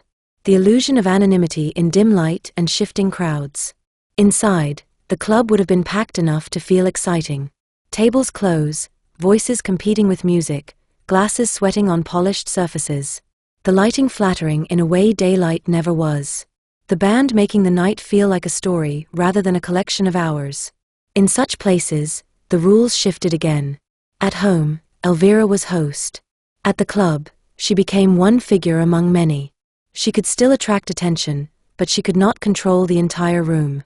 That loss of control can be exhilarating and unsettling at once. A woman in Elvira's position, separated, independent, known, could be treated as glamorous and fair game. Men might approach with boldness. Women might watch with a mixture of curiosity and caution. The social world was never kind to a woman who did not fit neatly into its categories. The group from William's Muse blended into the wider stream of people who lived for the night. Greetings exchanged. Acquaintances appearing, leaning in for quick talk, asking where they'd been, where they were going after this. The night thickened with overlapping stories. Alcohol continued, perhaps faster now, because clubs encourage drinking as rhythm. Drinks arrive in steady succession, the glass is refilled before it is empty. People lose track of quantity. They stop counting. They stop caring. Michael in the crowd may have felt a different kind of freedom than he felt in the house. The house made him a resident, a lover, a figure within Elvira's domain. The club made him an independent man again, able to drift, to be seen by others, to escape domestic dynamics for a few hours. This is where jealousy flares, not always because of infidelity, but because attention becomes symbolic. A lover speaking to someone else can feel like abandonment. A lover laughing with another woman can feel like betrayal, even if it is nothing. Alcohol inflates these feelings until they feel like truths. The atmosphere can shift in small, almost invisible ways. A glance held too long. A hand placed too casually on a shoulder. A remark overheard and misinterpreted. A laugh that sounds like mocking.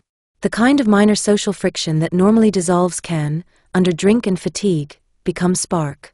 Fatigue matters. By the time the night reaches the club, many people are running on borrowed energy. Tired bodies become less patient. Tired minds become more extreme. A group senses when a couple's mood is turning. They watch more closely. They speak more quickly, trying to patch the atmosphere with jokes. They pretend not to notice while noticing intensely. Sometimes they intervene. A friend pulls one person aside, suggests fresh air, suggests a different drink, suggests anything that might redirect emotion. Sometimes intervention makes it worse. Being pulled aside can feel like control. Being told to calm down can feel like insult. Volatile people often turn against the friend who tries to help. Hours moved in blur. Music and drink, bodies shifting in close quarters, smoke hanging in layers. People talking too close, lips near ears. The world reduced to sensation. In that environment, time becomes unreliable. Midnight feels like beginning. 2 o'clock feels like peak. 3 o'clock feels like second wind. At some point, the group left. Leaving a club in the early hours carries its own mood, the shock of cooler air, the street quieter than expected, the sense of stepping out of a dream. People laugh loudly on the pavement because the quiet makes their voices seem too big.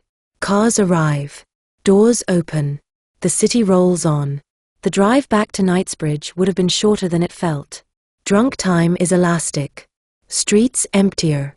Traffic lights changing for almost no one. The city's night workers moving through their own routines. For those still awake, the emptiness can feel like entitlement. London opened up for private use. Back at William's Muse, the house greeted them with familiar intimacy. The door closing. The sudden sense of being contained. The muffled city outside held at bay. This is often where the night's true conflicts land. In public, tension can be held behind smiles. In private, it has nowhere to hide. If there had been dispute at the club, spoken or unspoken, home was where it would be resolved, one way or another. Some guests may have come back to the house. Others may have peeled away, sensing danger or simply choosing sleep. People later like to claim they had a feeling. Sometimes they did. Sometimes they left for practical reasons and built meaning afterward. Those who returned carried the club's momentum into the house. More drinks poured. Someone looking for water and being handed whiskey. Someone collapsing onto a sofa, shoes kicked off, laughing at nothing. Someone wandering into the kitchen as if it were their own. The house in the early hours is a different place than the house at dinner. At dinner, people behave. At 4 in the morning, the room shows its true self. The tidy surfaces are disturbed. The polite tone has cracked. People are softer and sharper at once. If Elvira and Michael were in one of their volatile cycles, this was the most dangerous stage, intoxicated, tired, with witnesses close enough to be involved and far enough to misunderstand. Arguments at that hour can become theatrical because everyone is already performing in half-light. Even a calm conversation can sound intense. Even a playful remark can sound cruel. A gun in such a house turns even ordinary tension into something else. It changes what accident can mean. It changes what threat can become. It sits in the background like an invisible participant. The guest's presence could act as restraint, or as fuel. Volatile relationships often use audiences, consciously or not. They recruit witnesses. They turn private conflict into public theater because theater feels like power. At some stage, the group thinned. Even energetic nights lose people as fatigue wins. Someone is sick. Someone suddenly sober wants to go home. Someone argues and storms out. Someone falls asleep in a chair. The house grows quieter, not calm but quieter, like a room after storm, debris still present. The remaining people become more intimate by default. Fewer eyes. Fewer distractions. Less performance required, which can mean more honesty or more cruelty. In the quieting hours, a couple's argument can become dangerously focused. With fewer outsiders to disrupt it, the two circle each other tightly. Old resentments surface.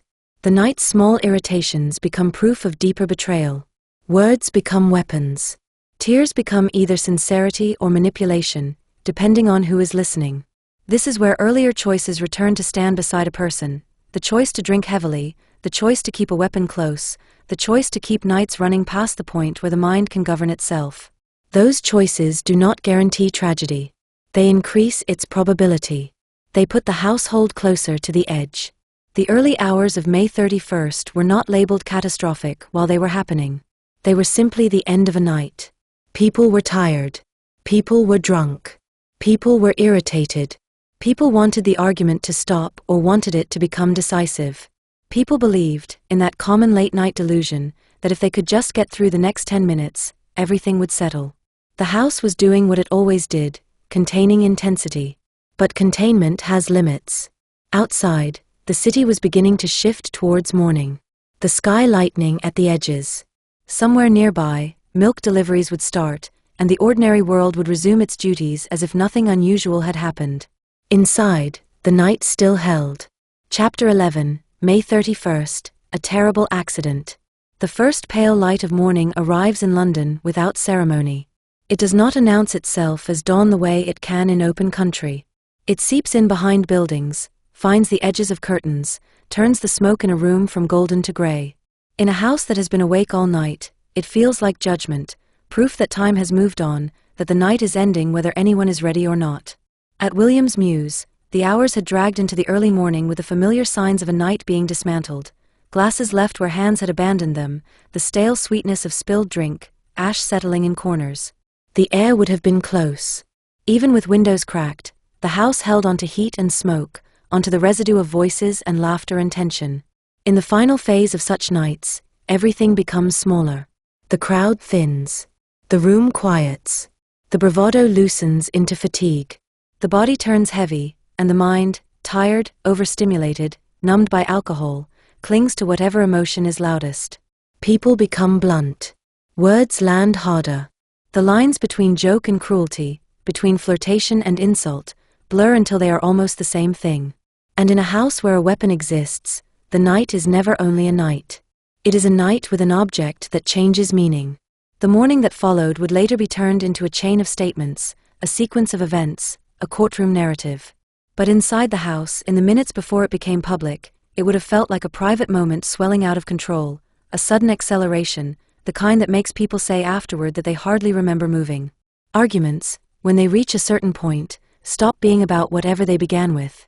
They become about power, about humiliation, about fear, about the need to be right and the need to be safe, wrestling in the same body.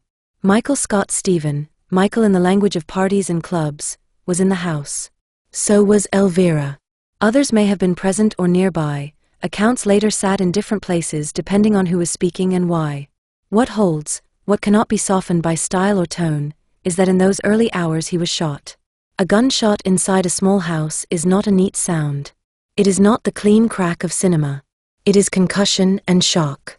It turns the air into something physical. It is loud enough to make the body flinch before the mind can catch up. In the seconds after, people do not think in full sentences. They think in fragments. What was that? No. Stop. Oh God. Some people freeze. Some people move too fast. Some people do both, freezing and then lunging, their movements awkward with panic and drink. A glass can shatter without anyone noticing. A chair can scrape the floor with an unbearable loudness. Someone can call a name once, and then again, the voice changing each time it is spoken. There are moments in tragedy where everything hinges on a single instinct, whether to run towards the sound or away from it. Those who ran towards it would have found a scene that did not belong in a house built for fashionable living. A man down. Blood, real blood, not theatrical. The sudden sickening recognition that what had been treated as drama had become consequence. The phrase terrible accident would later float through the telling like a lifeline thrown too late. In a household where performance had been habit, accident was a tempting word. Accident implies absence of intention. Accident suggests that life might be put back together with the right story. But an accident still kills. A person with social training often reaches for language as a form of control. Even in shock, words can appear like shields. Accident. It went off. I didn't mean. These phrases do not always come from calculation. Sometimes they come from terror. The mind searches for a shape that makes the event survivable. The house responded the way buildings do when panic hits them. Doors opening and closing too hard, footsteps running up and down stairs, a voice shouting for someone to fetch help. Help, in that era, had to be summoned by human means. No small tapping of a screen. It meant a call made from a landline, or a neighbor roused, or a messenger running out into the street. In emergencies, people did not simply contact services, they performed urgency. They banged on doors. They shouted. They grabbed coats with shaking hands and ran. If neighbors heard, they might have woken already in irritation at earlier noise, or they might have been pulled from sleep by the unnatural violence of the shot. A Mews street carries sound in a particular way. Cobblestones hold echoes. Brick throws noise back at itself. Even if the exact source was unclear, the feeling of wrongness would have been unmistakable. Inside, there would have been an attempt to respond to the wounded man, someone kneeling, someone touching, someone trying to assess what could be done. People without medical training often do the same things in crisis. Press down, speak too loudly, plead, shake, call a name as if calling it could reverse physics. A person might be lifted, then lowered again because the body does not cooperate. The room becomes chaotic with good intentions and poor coordination. In such moments, time warps. A minute can feel like an hour. 10 minutes can vanish in a blur. Somewhere in the house, or at a neighboring door, someone made the decision to involve authorities. Once that decision is made, the private world ends. It does not matter how wealthy a person is, how well connected, how skilled at presentation. The law arrives with its own rhythm, and it does not ask permission. Police, when they enter a house like that, change the air immediately. Their presence is not just physical, it is interpretive. Everything becomes evidence. Every object is noticed. Every stain gains meaning. Every person becomes a potential liar. A party house looks different in daylight even without death. In daylight, the glamour disappears. The smoke smells stale. The room looks smaller. The furniture looks scuffed. The mess looks embarrassing. Now add to that a shooting, and the contrast becomes brutal, the ordinary debris of indulgence laid out alongside the extraordinary fact of a man dying. Questions come at once, because procedure demands it. Who called? What happened? Where is the weapon? Who was present? Who touched what? Who moved him? In the immediate aftermath of shock, people contradict themselves without intending to. One person remembers one sequence, another swears it was different. Alcohol muddies memory. Panic alters perception. And beneath it sits the knowledge that the story told in the first minutes can shape everything that comes after. If Elvira spoke, she would have spoken as a person trained in being watched. That training does not disappear in crisis. It can make someone appear cold when she is terrified. It can make her seem calm when she is unraveling. It can make her say too little or too much, choosing words with a precision that looks like calculation even when it is simply habit. Habit, in that moment, may have been her only stable footing. The weapon would have been located, secured, taken out of hands.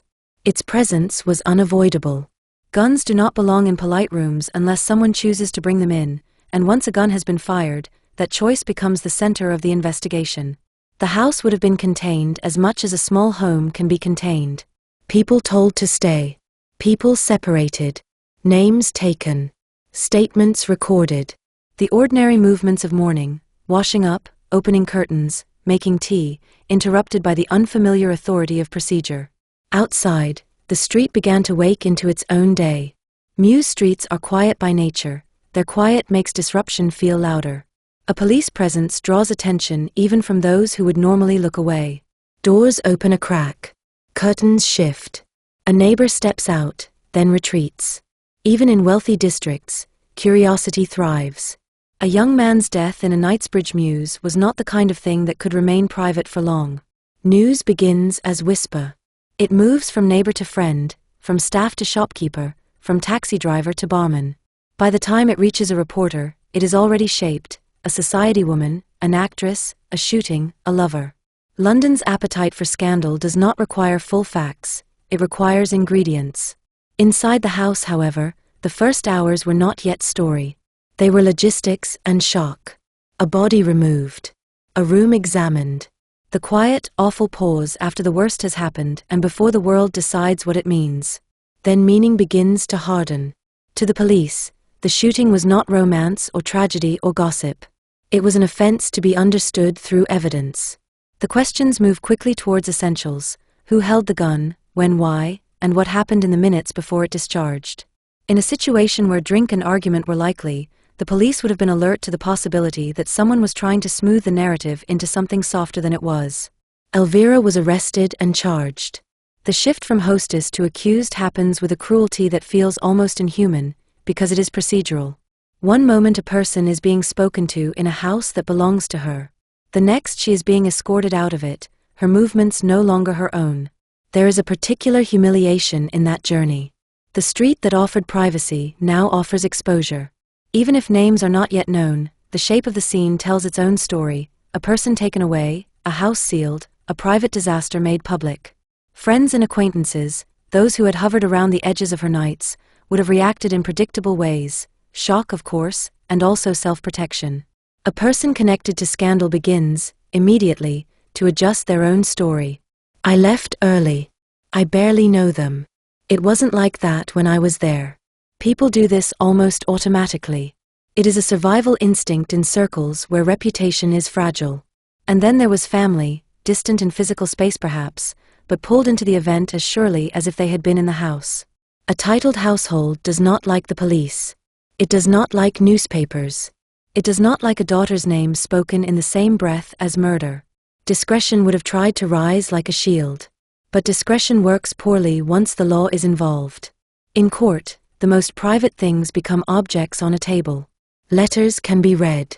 Habits can be described. A house's atmosphere can be reconstructed by strangers. The Mews house, chosen as an escape from the heavy architecture of family expectation, had delivered Elvira into a different architecture entirely: police procedure, legal strategy, public judgment. From this point, the story stops being carried by parties and moods and begins to be carried by evidence. It begins to be carried by lawyers, by witnesses, by the slow grinding of a trial that will ask strangers to decide what happened inside a house at the worst possible hour. Chapter 12. The case builds. After the gunshot, the house stopped belonging to the people inside it. It belonged to procedure. Procedure has a particular coldness, not because the individuals enforcing it are necessarily cruel, but because the system cannot afford softness. A death demands a sequence: secure the scene, find the weapon, separate the living, record the first words while they are still raw and contradictory. Once that sequence begins, the story is no longer shaped by memory alone. It is shaped by paperwork, by statements taken at specific times, by signatures at the bottom of pages, by an official version of events that hardens whether or not it matches the messy truth.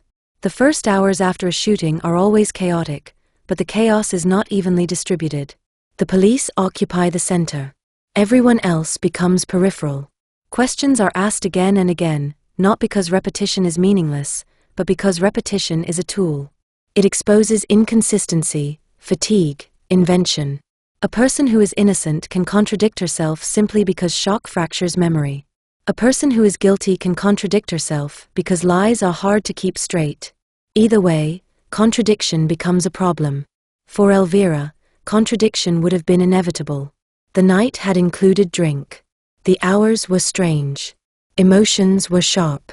Whatever she had said in the first moments, whatever words came out as she tried to name what had happened, would later return in court as if they were deliberate choices rather than terrified reflexes. And while she was still inside shock, the public story began forming outside it. It began in the way such stories always begin, with a name that mattered. A shooting in a mews might have stayed local gossip if it involved the unknown. But a shooting connected to a woman of society, an actress with a titled family, was different fuel. It offered glamour and moral judgment at once. It offered a setting rich enough to imagine and a woman whose face could carry a headline. It offered a dead young man who could be framed as victim or parasite depending on the angle a paper wanted to sell. Once a story reaches that stage, it acquires its own momentum. People who were not there begin to speak as if they were. Friends offer insight. Acquaintances remember details that may not be real. Enemies recall faults with exaggerated clarity. Even ordinary witnesses, neighbors, shopkeepers, anyone who can plausibly claim proximity, become valuable because their ordinariness makes them sound truthful. The household at Williams Mews, already full of people drifting in and out, now produced a second crowd, the crowd of voices. In the days that followed, the event was translated into official categories. There were medical assessments, a postmortem, examinations of clothing, measurements that reduced the body to angles and distances. The gun itself became an object of intense interest, its type, its condition, its trigger behavior, the ease or difficulty with which it could be fired. A firearm is never just a firearm in court. It becomes a character. If it is easy to fire, the defense can argue accident. If it is hard to fire, the prosecution can argue intention. If it has no safety, it becomes negligence. If it is safe by design, it becomes deliberate disregard. A gun is a small machine with enormous narrative power. So were the physical signs on the people still alive. In cases where a struggle is claimed, bruises matter. Marks on wrists matter. Tears in clothing matter. A woman's injuries can be framed as evidence of self-defense or framed as the predictable bruising of intoxication and chaos, depending on what each side needs. Nothing is neutral once lawyers take hold of it. Even Elvira's demeanor became part of the case before the case was properly built. A woman in shock can appear cold, a woman in shock can appear hysterical, a woman who tries to hold herself together can be accused of calculation. Any display becomes suspect. Any absence of display becomes suspect. It is one of the cruelest aspects of how women are read in public tragedy. Emotion is required, but the correct amount of emotion is never clear, and the wrong amount can be used as proof of moral failure. Early proceedings moved quickly in the way serious charges do. A murder charge does not allow leisurely adjustment. There are remand hearings, formal appearances, decisions about custody. The accused becomes the accused in a public building, watched by people who have no stake except curiosity. The name is spoken aloud, repeated in print, turned into shorthand. Mrs. Barney. The actress. The daughter. And then alongside her name, always, the dead man. Michael Scott Stephen was young, and youth makes death easier to sell. A young man dead in a fashionable mews is instantly tragic in a way that a middle-aged man dead in a lesser district is not. His background was described in respectable terms. That framing mattered. It placed him in the public story as someone a reader could sympathize with, not aristocracy, but not outside respectability either. Someone a family could imagine as a son. In cases like this, the victim's background is used like a lens. It determines whether he is seen as prey or opportunist. It determines whether the woman accused is seen as predator or victim. It determines how much sympathy either side can access before trial even begins. The press did what it always does, simplified. A complex household became a love nest. A volatile relationship became a jealous quarrel. A night of drink became a wild orgy, or a smart party depending on a paper's moral posture. And at the center, a woman became either fallen angel or calculating siren, because those are the easiest roles available to her in public imagination. The reality was likely more ordinary and more ugly: a small home, too much alcohol, too many emotions, too little sleep, and an object that turned drama into death. But ordinary ugliness is rarely marketable. While headlines sharpened, the legal machinery required detail. Every person who had been present, at the dinner, at the club, in the house afterwards, became a potential witness. Not all would testify. Some statements would be read later. Some would be dismissed as irrelevant. Some would be quietly adjusted by memory, the way memory adjusts when a person fears blame. Police gathered names and timelines: who arrived when, who left when, who said what, who was seen arguing, who heard raised voices, who noticed the gun, who touched it, who claimed they did not. In a party-heavy circle, reconstruction is difficult, because party culture does not keep clean clocks. People drift. People leave and return. People are intoxicated enough to misremember sequence. They remember feelings more than facts. They recall whether the room felt tense, whether Elvira looked angry, whether Michael seemed sulky or charming. Feelings do not stand up well in court unless they can be made to look like facts. The prosecution's task, as it began to take shape, was to push the story away from accident and towards intention. That meant two things: establishing motive and undermining the idea of struggle.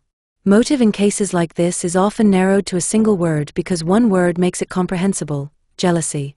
The suggestion that a couple quarreled about another woman is the kind of detail that sticks because it gives the public a familiar narrative shape. Whether that was the true center of conflict or merely one spark in a room already full of fumes is harder to know. But once motive is chosen, evidence is arranged around it. Undermining the idea of struggle meant focusing on physical facts. In a genuine struggle over a gun, certain signs might be expected: marks on hands, burning, residue, bruising, torn fabric, the awkwardness of angles. Experts could speak about wounds and distance. Gunsmiths could speak about mechanisms. The gun's design became argument in itself: how hard it is to fire, how much force it requires, whether it could go off without deliberate pressure. To the defense, the same facts could be turned inside out. A heavy trigger could be framed as proof of the awkwardness of a struggle: people wrenching, fingers slipping, hands landing where they shouldn't. Bruises could be framed as evidence of physical overbearing. A lack of certain marks could be explained by positioning, by clothing, by the chaos of motion. The defense's job was not necessarily to prove an alternative story beyond any doubt. It was to create enough doubt that a jury could not safely convict. Doubt is powerful in a murder trial. It is the space where privilege can hide and where terror can survive. Class entered early, not always openly, but always present. A titled family means access to the best legal counsel, and in a case like this, counsel is everything. A skilled barrister can take a chaotic night and give it coherence. He can select which facts to emphasize and which to downplay. He can shape a jury's emotional response without appearing to. Sir Patrick Hastings was secured for the defense. His reputation alone shifted the atmosphere. A famous advocate beside an accused person signals seriousness, resources, and the intention to fight. It tells the public this will not be a simple morality tale. It will be a contest of narrative. In the weeks leading to trial, Hastings and his team would have begun the slow work of defense: interviewing witnesses, reading statements, identifying weaknesses in the prosecution story, and deciding how Elvira herself should be presented. Presentation is unavoidable. Court is theater dressed as solemnity.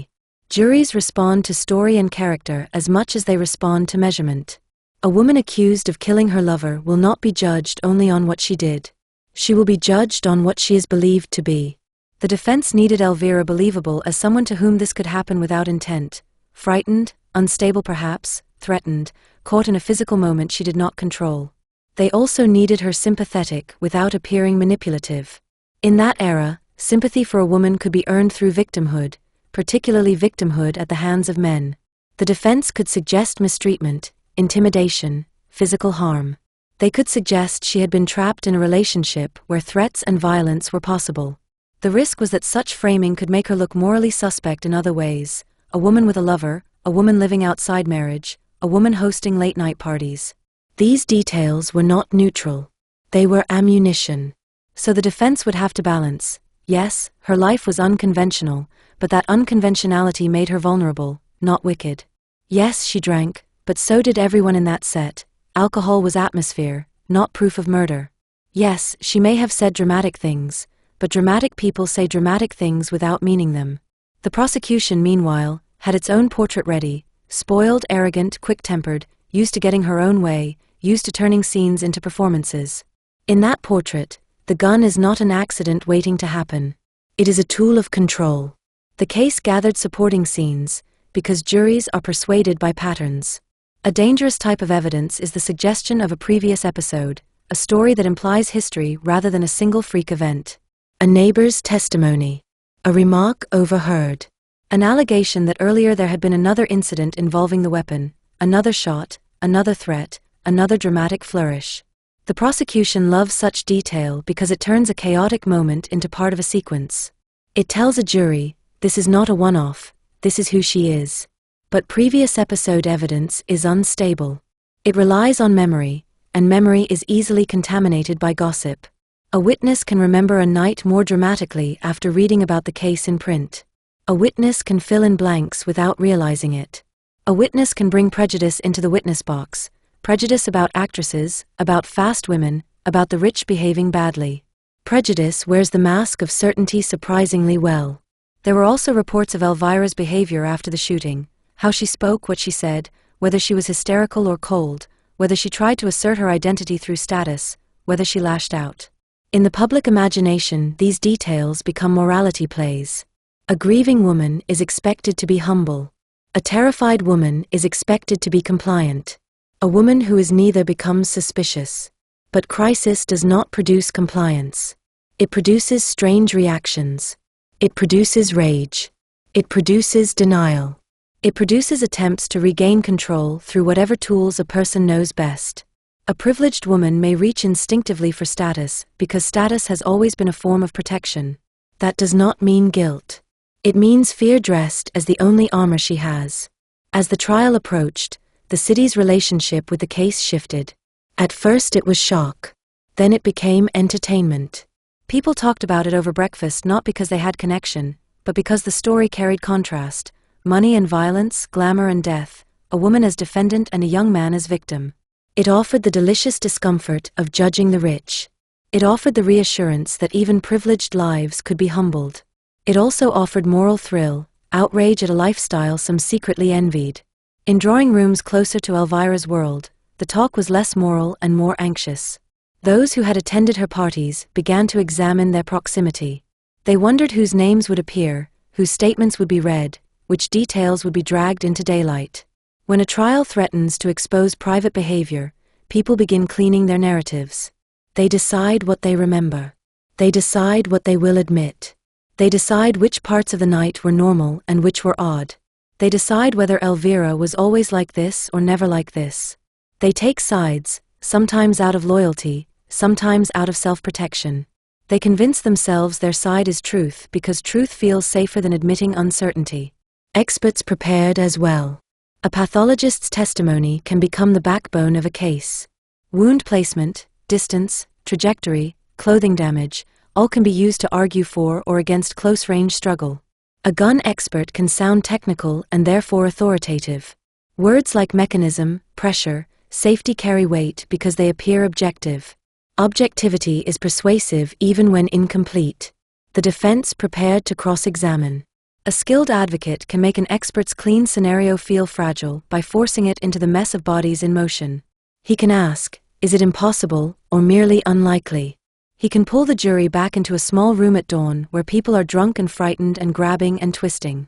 He can remind them physics is not performed in slow motion. In the middle of all of it sat Elvira herself, waiting. Waiting is powerless time. The world talks while you are contained. The story grows while you are silent. Friends decide whether to stand by you. Family decides what distance to place between you and their name. Lawyers decide what parts of your life will be admitted and what parts will be hidden. The trial would not only decide legal guilt. It would decide what kind of woman she was allowed to be in public memory. By the time July arrived, the facts were set like furniture. The address, the dinner, the club, the gun, the wounds, the first statements. What remained uncertain, what would decide everything, was the invisible moment inside the house. Hands on metal, breath in a throat, a struggle or not, intention or accident. A moment lasting seconds would now be stretched across days of testimony, argued over by strangers as if time itself could be forced to reveal what the night had hidden. Chapter 13, Old Bailey. By the time the case reached the Old Bailey, it no longer belonged to William's Mews. It belonged to London. A death in a private house is a closed thing at first, contained by walls and the shock of those who were there. A death that draws public interest is the opposite. It opens outward. It acquires extra rooms made of gossip headlines, overheard talk in clubs and cafes, and the moral hunger of strangers who want a story they can judge from a safe distance. The Old Bailey was built for that hunger. Not because the court encouraged sensation, but because it could not prevent it. Trials of this kind, wealth scandal, a woman accused, a lover dead, drew crowds the way light draws insects. People arrived early. They queued. They leaned towards any scrap of detail. They treated the courthouse steps like a stage door. Inside, the building carried its own mood, high ceilings that made voices sound formal, dark wood that held old authority, the faint sense that countless lives had been redefined here. The court did not need drama to feel dramatic. It was dramatic by design. It took private events and transformed them into public record, into language heavy with consequence. On the day Elvira entered, she did so as an object of attention already shaped by weeks of talk. Newspapers had described her as society woman and actress, as figure of fashionable life and late-night excess. They had described her face, her clothes, her composure. They had placed her inside a familiar moral frame, the reckless woman, the jealous woman, the woman who plays with danger until danger answers back. The press does not only report, it casts. Casting is not conviction. The first thing the courtroom does, if it is doing its job properly, is reduce a person back to a legal figure, the accused, the deceased, the witnesses, the charge. Names remain, but they are handled differently. The court speaks them with controlled neutrality, as if tone could prevent judgment from leaking in before evidence is heard. Neutrality is never complete. Everyone in the room is human. Elvira sat where an accused sits, a position that turns the body into exhibit. Close enough to be seen, far enough to feel unreachable. People watched her hands, her mouth, the way her eyes moved. They watched for tears. They watched for defiance. They watched for anything that could be interpreted as real. The trouble with watching for real is that no one agrees what real looks like. A woman raised in composure can be composed in terror. A woman trained in performance can appear calm while shaking underneath. A frightened woman can become proud, sharp, defensive. None of these prove guilt. In court they are treated as if they might. The indictment, when read, has a bluntness that steals romance from any story. It names the dead man. It names the act. It describes the charge without the softening language people use to keep life tolerable. The words sound old and precise. They fill the room and then leave a silence behind them. Elvira pleaded not guilty. The plea is simple. It does not explain. It does not persuade. It merely sets the machinery moving. The state must prove its case. The defense is no longer about apology or confusion. It becomes contest. The prosecution's version needed clarity. Dinner, club, return, quarrel, gun, death. Within that arc, motive and intention. Tension between Elvira and Michael. Escalation rather than accident. The existence of a firearm treated as choice, a choice to keep a lethal object near a volatile relationship. The defense's version needed doubt. Drink fatigue, an argument that became physical, a struggle, a discharge without intention. The point was not a perfect alternative story. The point was to make the prosecution's certainty crack. Between these narratives sat messy reality, a small house at dawn, memories compromised by alcohol, fear, and the unreliability of perception. The court began with the scaffolding of fact. The address. The timing. Confirmation that Michael died of gunshot wounds. Medical evidence arrived in controlled, clinical language. A pathologist's voice drags everyone back from story into body. It replaces moral judgment with measurement. It describes what happened to flesh. Measurements do not interpret themselves. A wound has an angle. That angle becomes meaning only when attached to narrative. Was the shooter standing over him? Was she below him? Was his body turned? Was he moving? Was there struggle? Was he reaching? Was she pulling away? A skilled advocate can make one angle carry multiple possibilities. The same physical fact becomes either proof of intention or proof of chaos. Here the courtroom begins to resemble theater, not because insincere, but because persuasion is arrangement. The prosecution called witnesses to fix the night into place, who was at dinner, where people went afterwards, what the mood was. They needed to show strain. They needed to make the shooting feel like end point of escalating emotion, not mechanical mishap. Witnesses from fashionable circles are difficult evidence. They are trained to speak socially, practiced at telling stories. They can sound convincing even when uncertain. They can also be vague in ways that frustrate a jury. Their language softens. They skirt harsh truths. They speak as though still at a dinner table rather than under oath, then suddenly remember gravity and become careful. Careful witnesses can look like liars even when they are simply polite. Yet those witnesses are often where motive is built.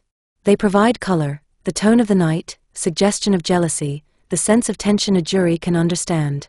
The defense, led by Sir Patrick Hastings, moved through these witnesses with a different intent.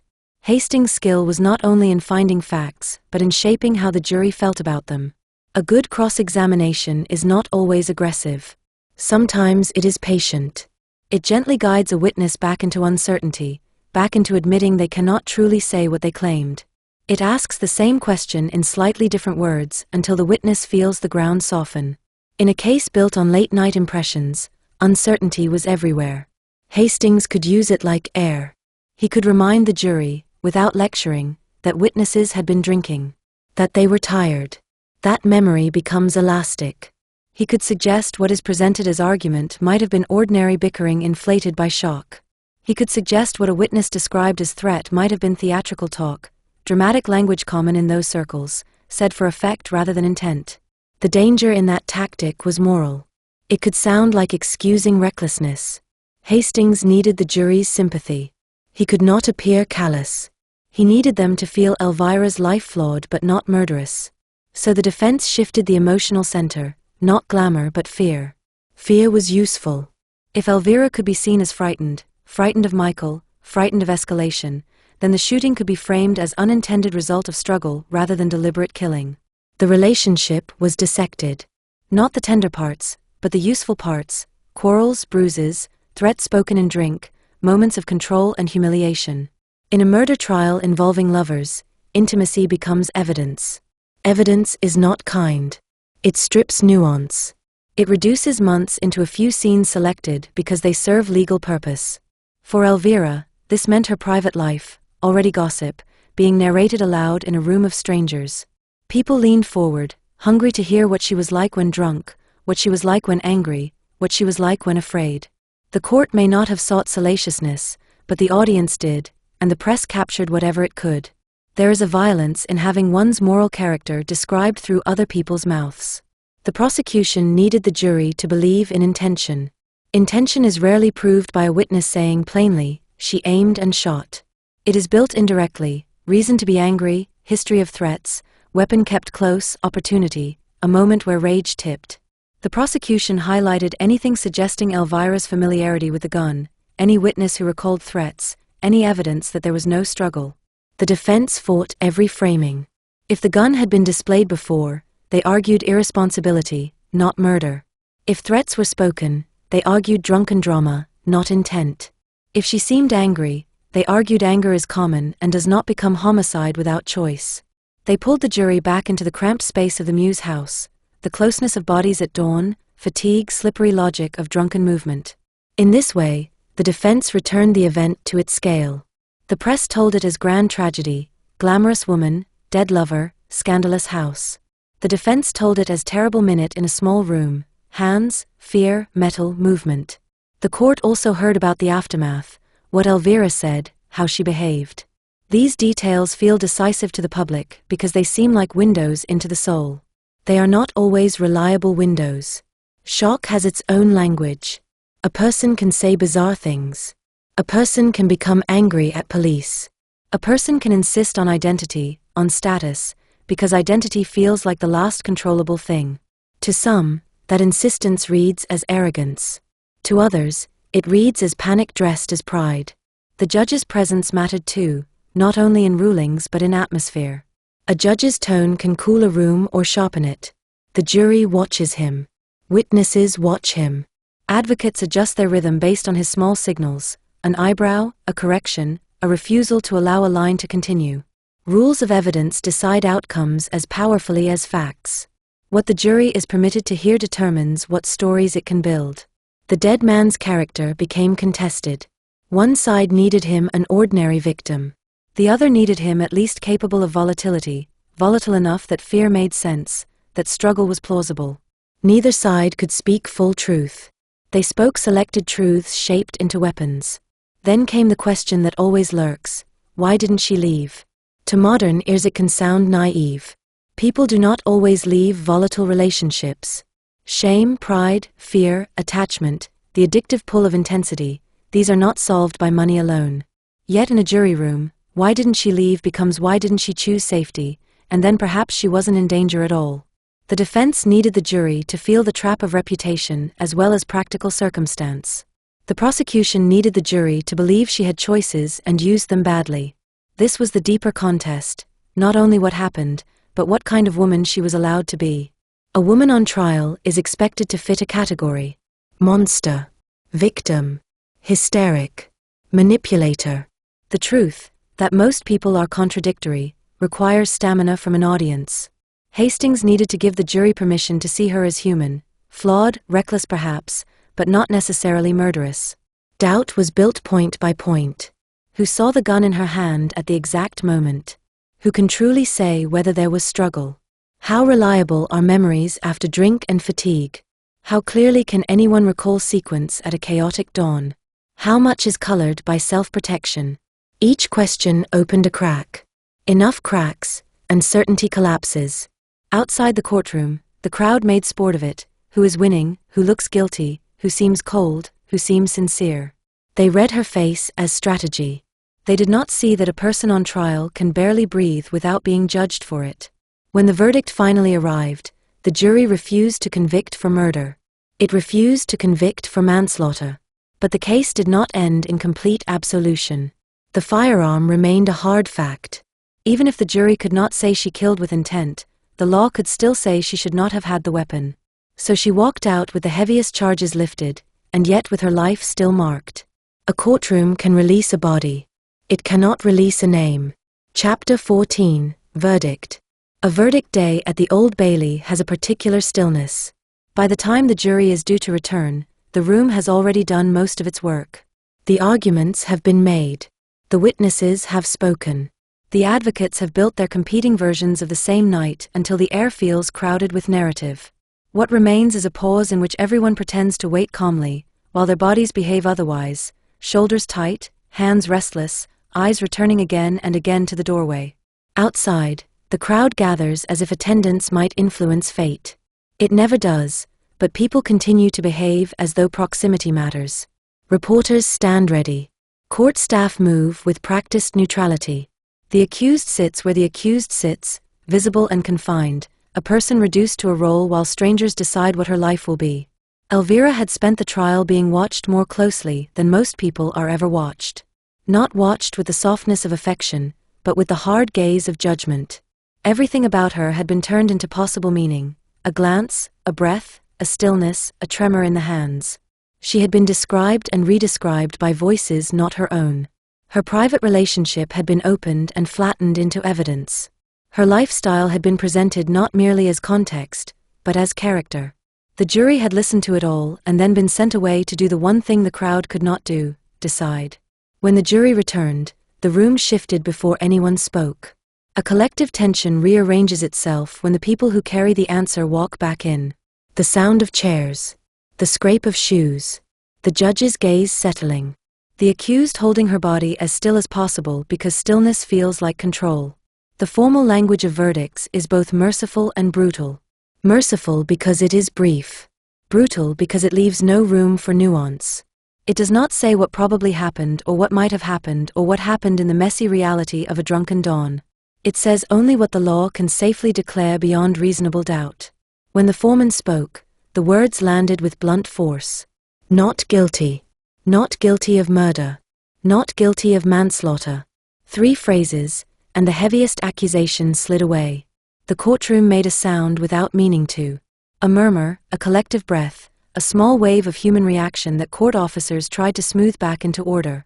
It is not possible to fill a room with people hungry for drama and expect them to receive a verdict silently. Even relief makes noise. The relief was never evenly distributed. Some felt satisfaction, convinced the defense had done its proper work. Some felt anger, convinced money and class had protected a guilty woman. Some felt disappointment at the absence of a clean moral ending, because the public prefers stories that tie themselves neatly. For Elvira, whatever relief existed would have been complicated. Acquittal is not resurrection. It does not rewind the moment that made the case. A man was still dead. A weapon had still been fired. A night of drink and argument had still collapsed into irreversible consequence. The verdict told her only this: the law could not prove she intended to kill him. It did not tell her she would be forgiven. It did not tell her she would be safe. It did not tell her what the rest of her life would look like. In cases like this, there is often a second edge. Even when the most serious charges fall away, the court can still hold onto something smaller and harder. Something that sits like a pebble in the shoe of acquittal, making every step afterwards uncomfortable. For Elvira, the firearm remained. Whatever the jury believed about the shooting itself, the presence of the weapon had been undeniable. A gun in a house full of drink and volatile emotion is not a neutral detail. It is risk carried forward day after day until, eventually, it speaks. The law could treat possession of the weapon as a separate wrongdoing, not the intention to kill, but the irresponsibility of having it. So even as the words "not guilty" lifted her from the highest accusation, another verdict could still land. Guilty of possessing a firearm. It is a strange kind of partial punishment. It says, in effect, the court will not call you a murderer, but it will not pretend you were blameless. It will not turn you into a monster, but it will not allow you to leave as though nothing was wrong. In the public imagination, that distinction often collapses. People remember the scandal, not the legal precision. They remember the dead man. They remember the gun. They remember the woman standing accused. The fine print of verdicts rarely survives in gossip. After verdicts were read, the ritual of court continued as if human lives were ordinary objects. The judge's directions. The formalities. The shifting of papers. The quiet authority of a system moving on. Elvira's body remained in the same seat, but the meaning of her presence changed. She was no longer a woman who might be sent away for life. She was a woman who would walk out. Walking out of a courtroom after a sensational trial is not triumphant release. It is exposure. The public does not part to let you pass with dignity. It presses in. It stares. It tries to capture your face in the moment it believes it deserves, the moment of relief, the moment of collapse, the moment of smugness. Any expression you wear will be used against you. If you look too calm, you are called heartless. If you look too shaken, you are called theatrical. If you smile, you are called wicked. If you cry, you are called manipulative. The safest face is no face at all, and even that can be read as guilt. Outside, the world waited to receive her as story again. Reporters looked for a line, a gesture, any scrap to turn into headline. People in the crowd leaned forward to see whether she looked like a woman who had got away with it, or like a woman whose life had been ruined. Those who had chosen her guilt in advance were not persuaded by the jury. Those who had chosen her innocence treated the verdict as vindication even if uncertainty remained. Behind all of it sat a simpler, darker truth. Michael's family did not receive a verdict that restored him. A trial can end. Grief does not. For the bereaved, legal precision can feel like insult. Not guilty does not mean not dead. Not guilty does not mean the loss is less real. The acquittal can feel like the world choosing the living woman over the dead man. It can feel like privilege winning. These feelings exist even when the legal system is working exactly as designed. For society, the verdict did not close anything. It simply changed the kind of scandal. There is a particular cruelty in acquittal for the accused. The moment you are released is also the moment you discover what release actually means. It is not a return to normal life. It is a return to a life permanently altered in public view. If she returned to William's Mews, the house could not feel like sanctuary again. Even cleaned rooms hold shape. A person can stand in a doorway and see, in the mind, what happened there. A chair becomes unbearable. A staircase makes the body tense. A car door outside triggers memory. A home associated with death becomes difficult to inhabit, especially when the death is not private grief but public stain. Even more damaging than the press was the quieter judgment waiting elsewhere, the judgment of family. A family with a title can endure private misbehavior if it stays discreet. It struggles to endure a murder trial as spectacle. Even an acquittal does not erase shame. In some families, acquittal can make shame worse, because it removes the possibility of claiming tragedy as punishment and closure. The woman returns alive, and the problem remains: what is to be done with her now? The trial ended. The legal file closed its major accusations. But Elvira's life did not return to what it had been. The courtroom released her body. It did not release her from the narrative. Freedom after a trial like this is movement in a world that has already decided who you are. Chapter 15, After England. Acquittal does not return a person to her life. It returns her to the place where her life used to be, and then makes her stand there while everyone decides what to do with her. In the days after the verdict, London continued as though nothing had happened. Traffic kept its rhythm. Restaurants filled. Clubs opened their doors. Newspapers moved on to other stories. Yet for Elvira, the city had changed shape.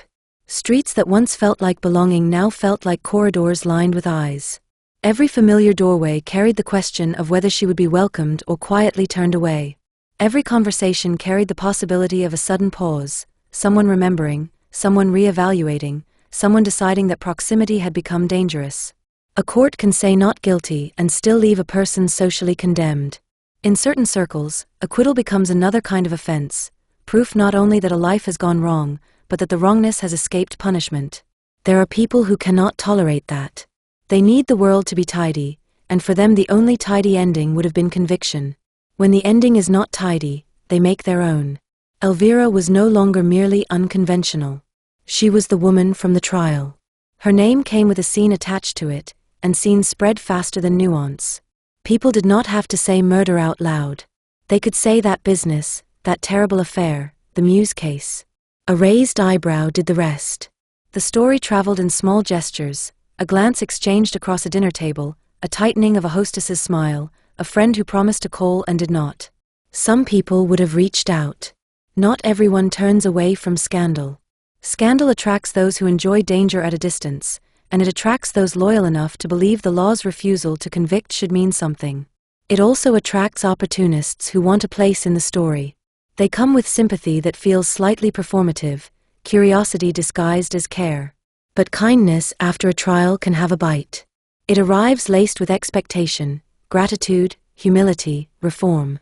It arrives with conditions: stay quiet, stay out of the papers, do not force anyone to defend you publicly. A woman who survives a sensational charge is expected to disappear politely, as if continued existence is in poor taste. And Elvira had never been good at disappearing. Stories began to circulate about how she behaved after the verdict, stories told with moral emphasis, as gossip tends to be. She celebrated too loudly.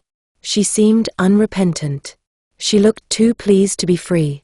Such details, whether exaggerated or partly true, were irresistible to a public already inclined to judgment.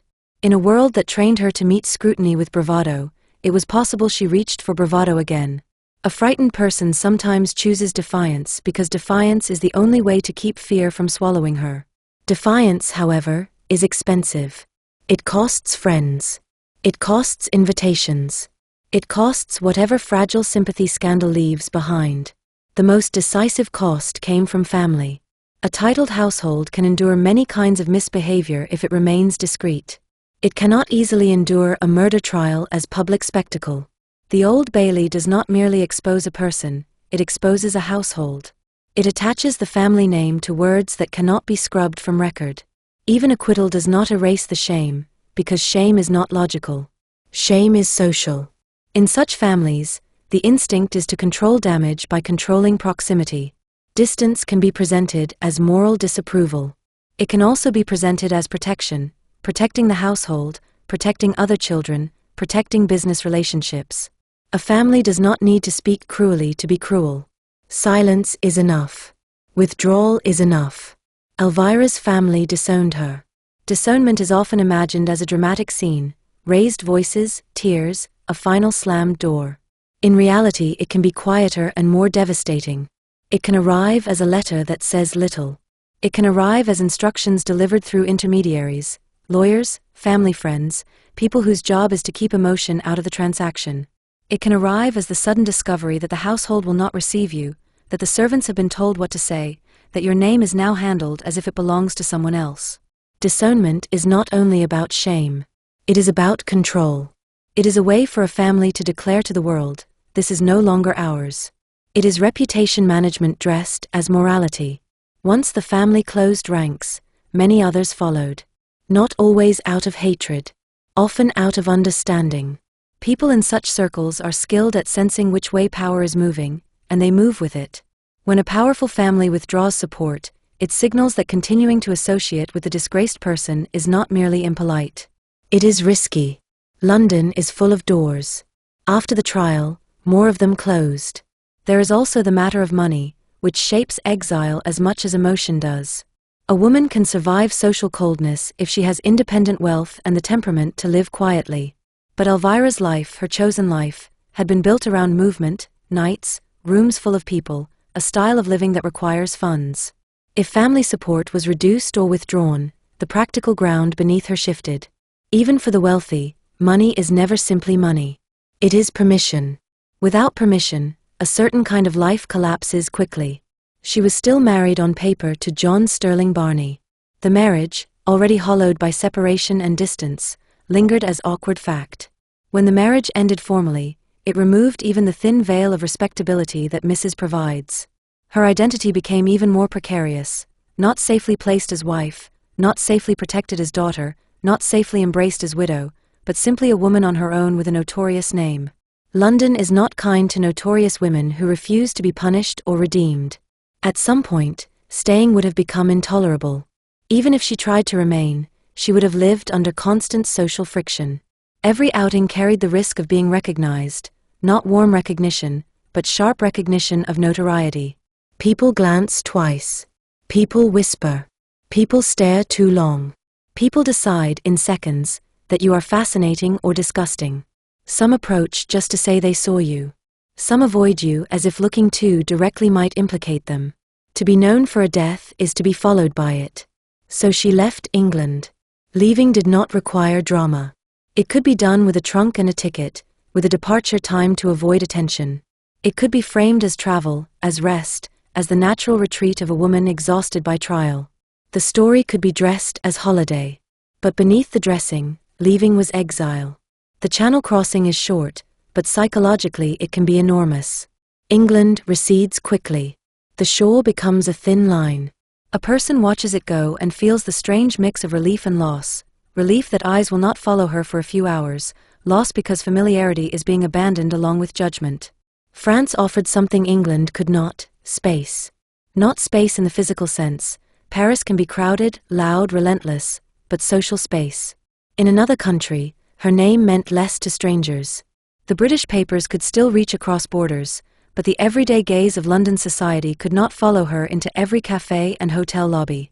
She could sit among people who did not know her story and feel, for an hour, like a person rather than a case. Paris had already been part of her world. It was not foreign in the way it would be to someone raised without money.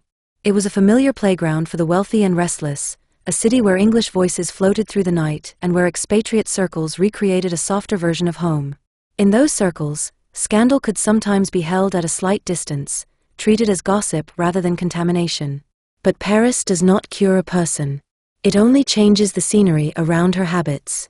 If Elvira's life in London had been built around intensity, Paris would not discourage it. The city has its own ways of feeding excess. It offers late nights that feel more romantic, more cinematic. It offers an atmosphere where drinking looks like style rather than desperation. It offers the illusion that a person is simply living beautifully, even when she is unraveling. In a new city, reinvention can become addictive. A new address, a new set of acquaintances, a new arrangement of furniture and flowers. Each time she arrived, she could pretend she was beginning again. Each time she left, she could pretend she was choosing to leave rather than being pushed. Hotel life encourages that fantasy. A hotel asks nothing of a person except payment.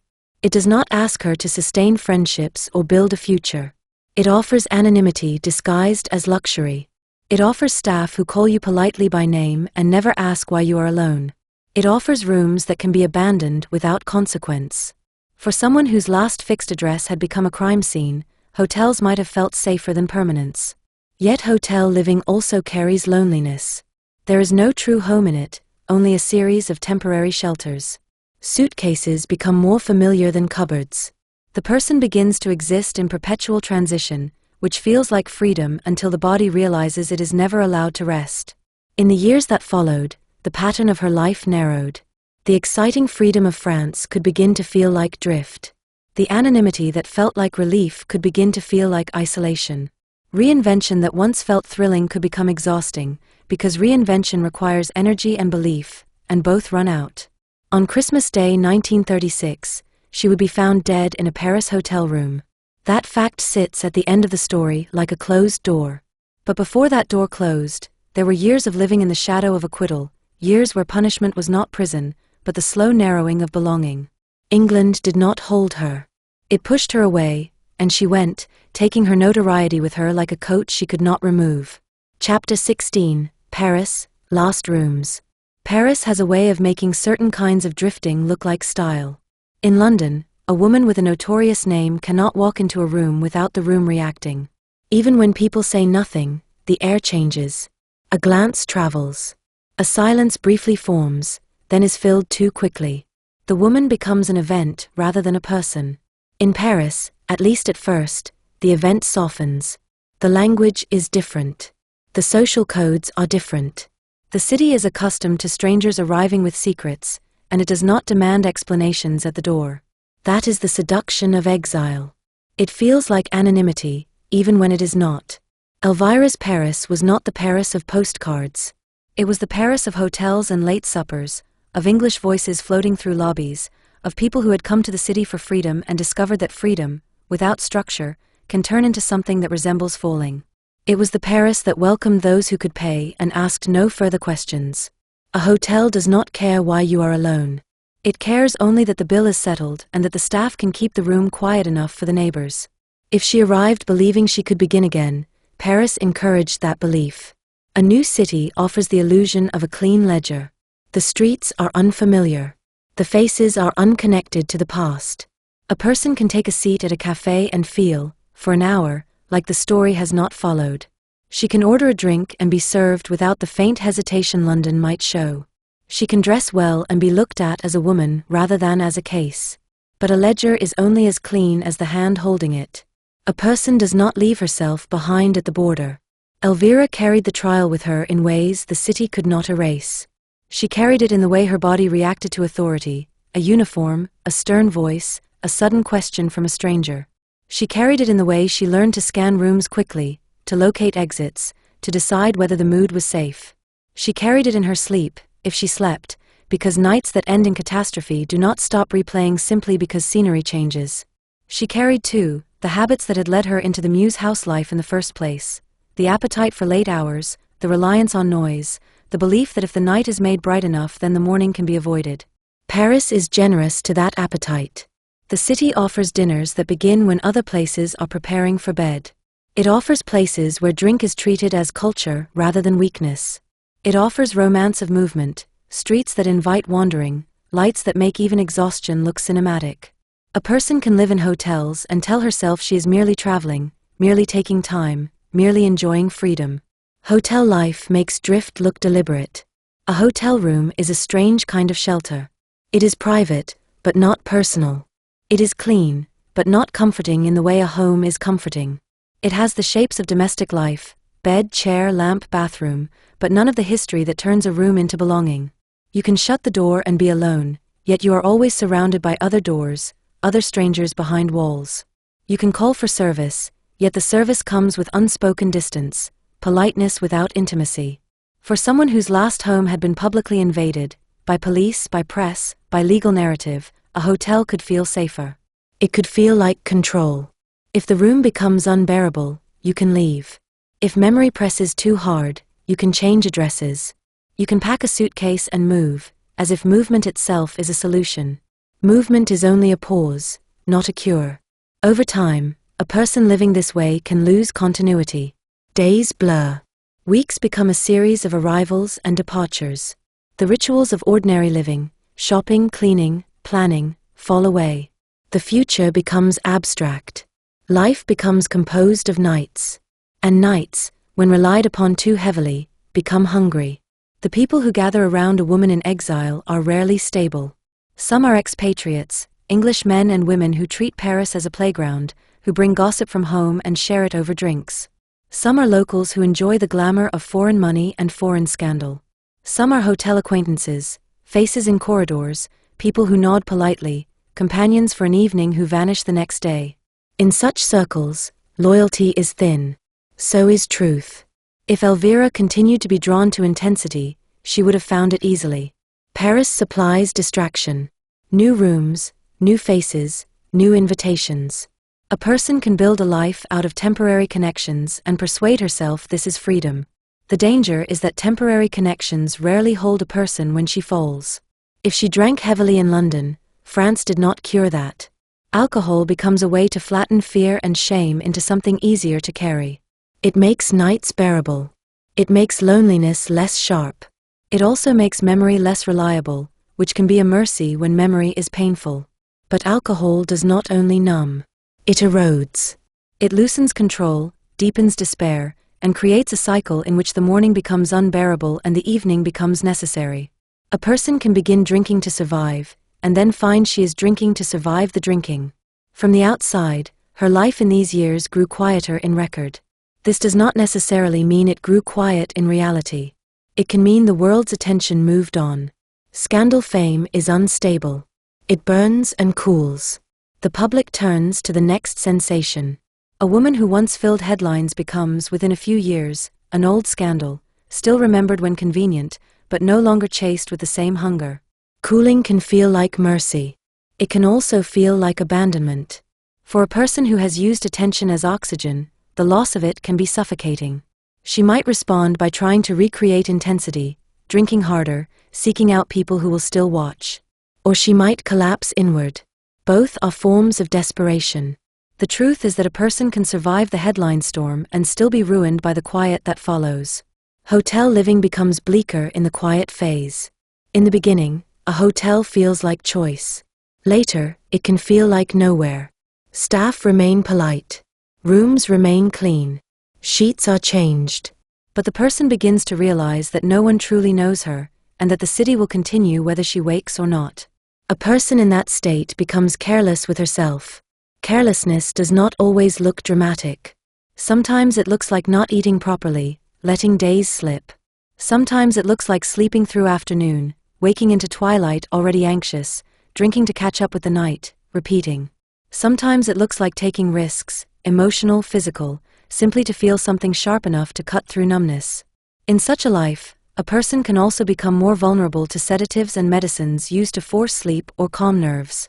In that era, certain substances circulated with less caution than later decades would impose. Mixed with alcohol, fatigue, and despair, they could turn dangerous quickly. On Christmas Day 1936, Elvira was found dead in a Paris hotel room. The date carries sting. Christmas magnifies loneliness. The city grows quieter behind closed doors. Families gather elsewhere. For those without a home to return to, the day can feel like spotlight on absence. She was 32. A hotel death invites immediate story-making. The public wants to know whether it was deliberate or accident, whether she could not live with herself, because such explanations produce tidy endings. But hotel deaths rarely offer tidy truth. Even when an official cause is recorded, the private reasons can remain unknowable. A person may leave no note. A person may leave a note and have it withheld. A person may die alone and take the final context with her. The hotel becomes a machine of discreet response. Staff call authorities. A doctor confirms what the body already knows.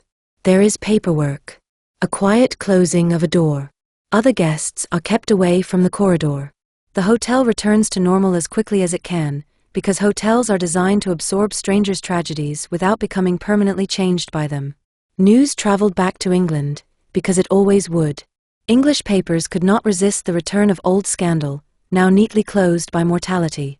A woman who survives a murder trial but dies young in Paris offers the public exactly the narrative satisfaction it craves, the sense that the story has caught up with her, that consequence has arrived at last. This is one of the ugliest habits of moral storytelling, turning death into justice. Her life was reduced again to a few points: Belgravia, the stage name, the Mews house, the shooting, the Old Bailey, Paris, death. The messy years between acquittal and death were collapsed into implication. She must have been ruined, she must have been haunted. Some may be true. None can be safely claimed as full explanation. Lives do not reduce cleanly unless the teller forces them to. A person lived those years. A person sat in those rooms. A person laughed sometimes, argued sometimes, tried to create meaning in a life that had lost its stable structure. Whatever tenderness she was capable of did not vanish simply because the world chose to remember her as scandal. But tenderness without safe place becomes fragile. It is used up quickly.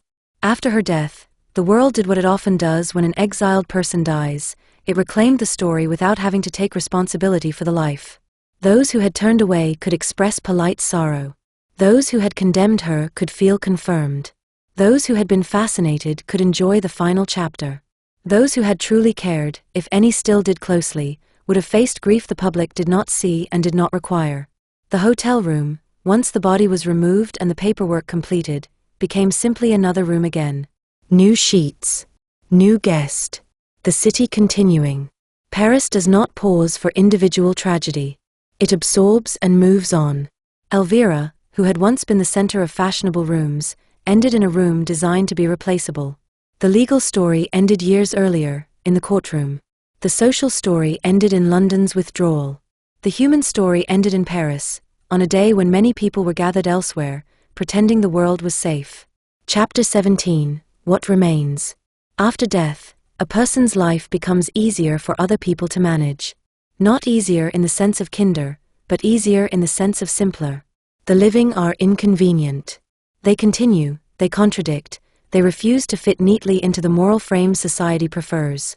The dead do not do that. The dead allow a story to close. They allow newspapers to write a final paragraph. They allow acquaintances to speak of sadness without having to offer help. They allow families to mourn in public or remain silent without being challenged. They allow the curious to feel satisfied, because the end has arrived and the appetite can quieten. Elvira's death in a Paris hotel room gave the public a conclusion it had wanted since 1932, the sense that a scandal had finally resolved itself. It is difficult to overstate how deeply people crave that sense. A sensational case leaves behind an itch. The public follows it, argues about it, consumes it, and then, even after verdict, does not entirely let go. A woman acquitted of murder remains a problem for the moral imagination. If she is free, the story feels incomplete. If she suffers later, the story feels, to some, balanced. That is not justice. It is appetite. This appetite influences memory. It determines what details survive and what is discarded. It determines which rumors become facts through repetition. It determines whether the woman is remembered as someone wronged by circumstance or someone who escaped punishment and was later caught by fate.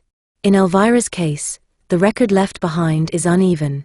There are the official anchors: her birth, her family, her training, her marriage, her address, the date of the shooting, the verdicts, the date of her death. Around these anchors swirls the fog of interpretation: what she was like, what Michael was like, what their relationship contained, what exactly happened in the final minutes. The fog is not accidental. It is built into the nature of the event. A death in a private room rarely produces a single clean truth. Even when there are witnesses, they bring bias, fear, imperfect memory. When there is drink, exhaustion, and emotional volatility, memory becomes less stable still. Add the pressures of trial, lawyers shaping narrative, witnesses becoming self-protective, the press amplifying angles, and truth becomes less a single point than a cluster of competing versions. The Old Bailey did not answer every question. It could not.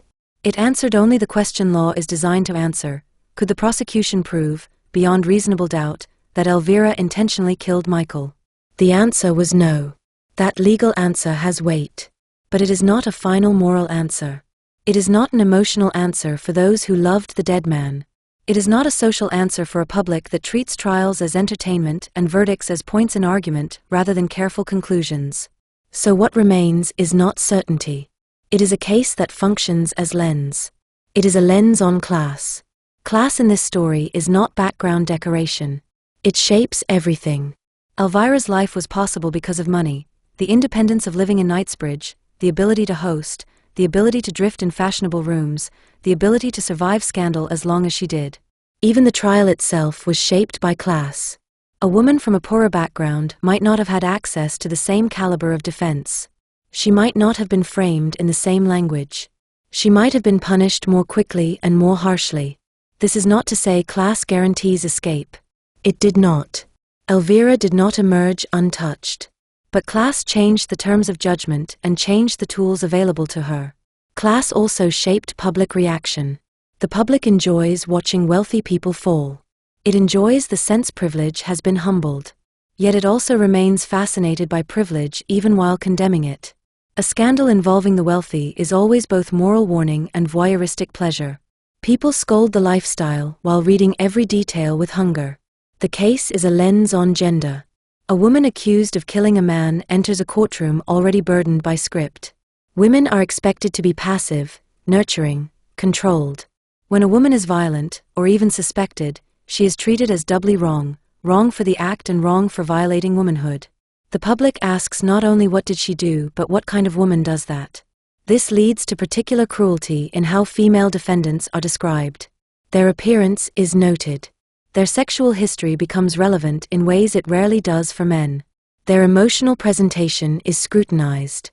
A man can sit quietly and be read as stoic. A woman can sit quietly and be read as cold. A man can cry and be read as moved. A woman can cry and be read as manipulative.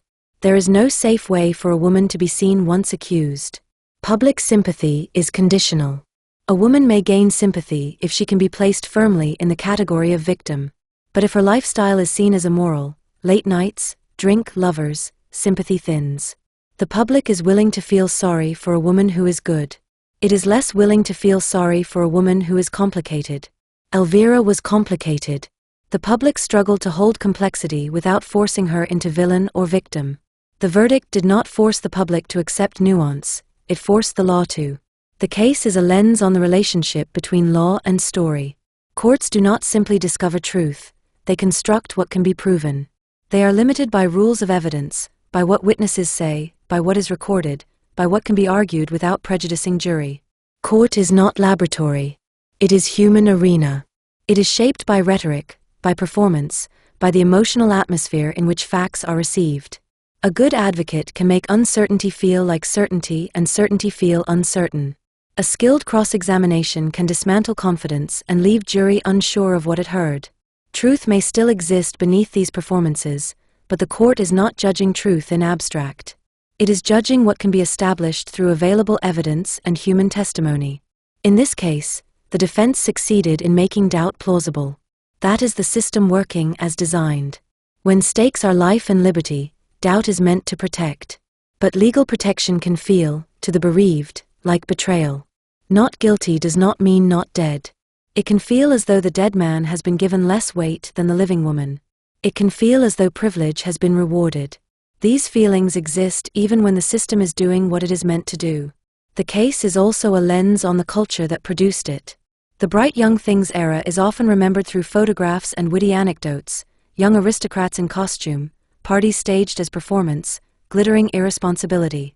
It is tempting to romanticize it as a lost world of glamour. Beneath glamour was strain. That generation was, in many ways, trying to outpace the shadow of war and the shifting ground of modernity. Their parties were acts of defiance against grief and boredom and meaninglessness. Defiance can become addiction. A life built around sensation must keep escalating to remain satisfying. A party once thrilling becomes routine. The body demands more drink, more drama, more risk. Relationships become less about tenderness and more about intensity. People confuse conflict with passion. They begin to believe that if a love is not volatile, it is not real. Elvira's life fits that pattern in uncomfortable ways. She moved from privilege into performance, from performance into nightlife, from nightlife into a domestic arrangement that blurred boundaries, and then into tragedy. It is not that the era caused the shooting. It is that the culture normalized risks, heavy drinking, emotional drama, the casual presence of danger as entertainment. A firearm in such a culture can be treated like accessory until it becomes fatal fact. What remains, too, is the question people always ask: what really happened? No one can fully know from outside. The people who were there are gone. Statements and reports exist, but they are fragments shaped by stress and interest. The trial produced a legal conclusion, not a perfect reconstruction. The press produced narrative shaped by appetite. The public produced judgment shaped by prejudice. The room at Williams Mews has long since changed. Different residents. Different furniture. Different nights. The city has moved on, rebuilt and renovated and forgotten and remembered in cycles. Yet the event persists because it has the structure of story people cannot resist: a glamorous woman, a dead lover, a gun, a courtroom, an acquittal, an exile, an early death. It has the shape of tragedy. But tragedy is not entertainment. It is human beings colliding with their limits, limits of control, limits of judgment, limits of care, limits of safety. When a life collapses in public, people rush to assign moral meaning, because moral meaning makes randomness bearable. If the woman is evil, the world is safe, evil can be avoided. If the woman is foolish, the world is safe, foolishness can be corrected. If she is punished later, the world is safe, justice arrives eventually. The world is not always safe.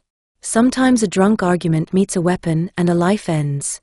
Sometimes a woman survives the law and is destroyed by social exile. Sometimes a family saves itself by abandoning its own. Sometimes a city consumes scandal and forgets, leaving the person at the center to live in quiet aftermath.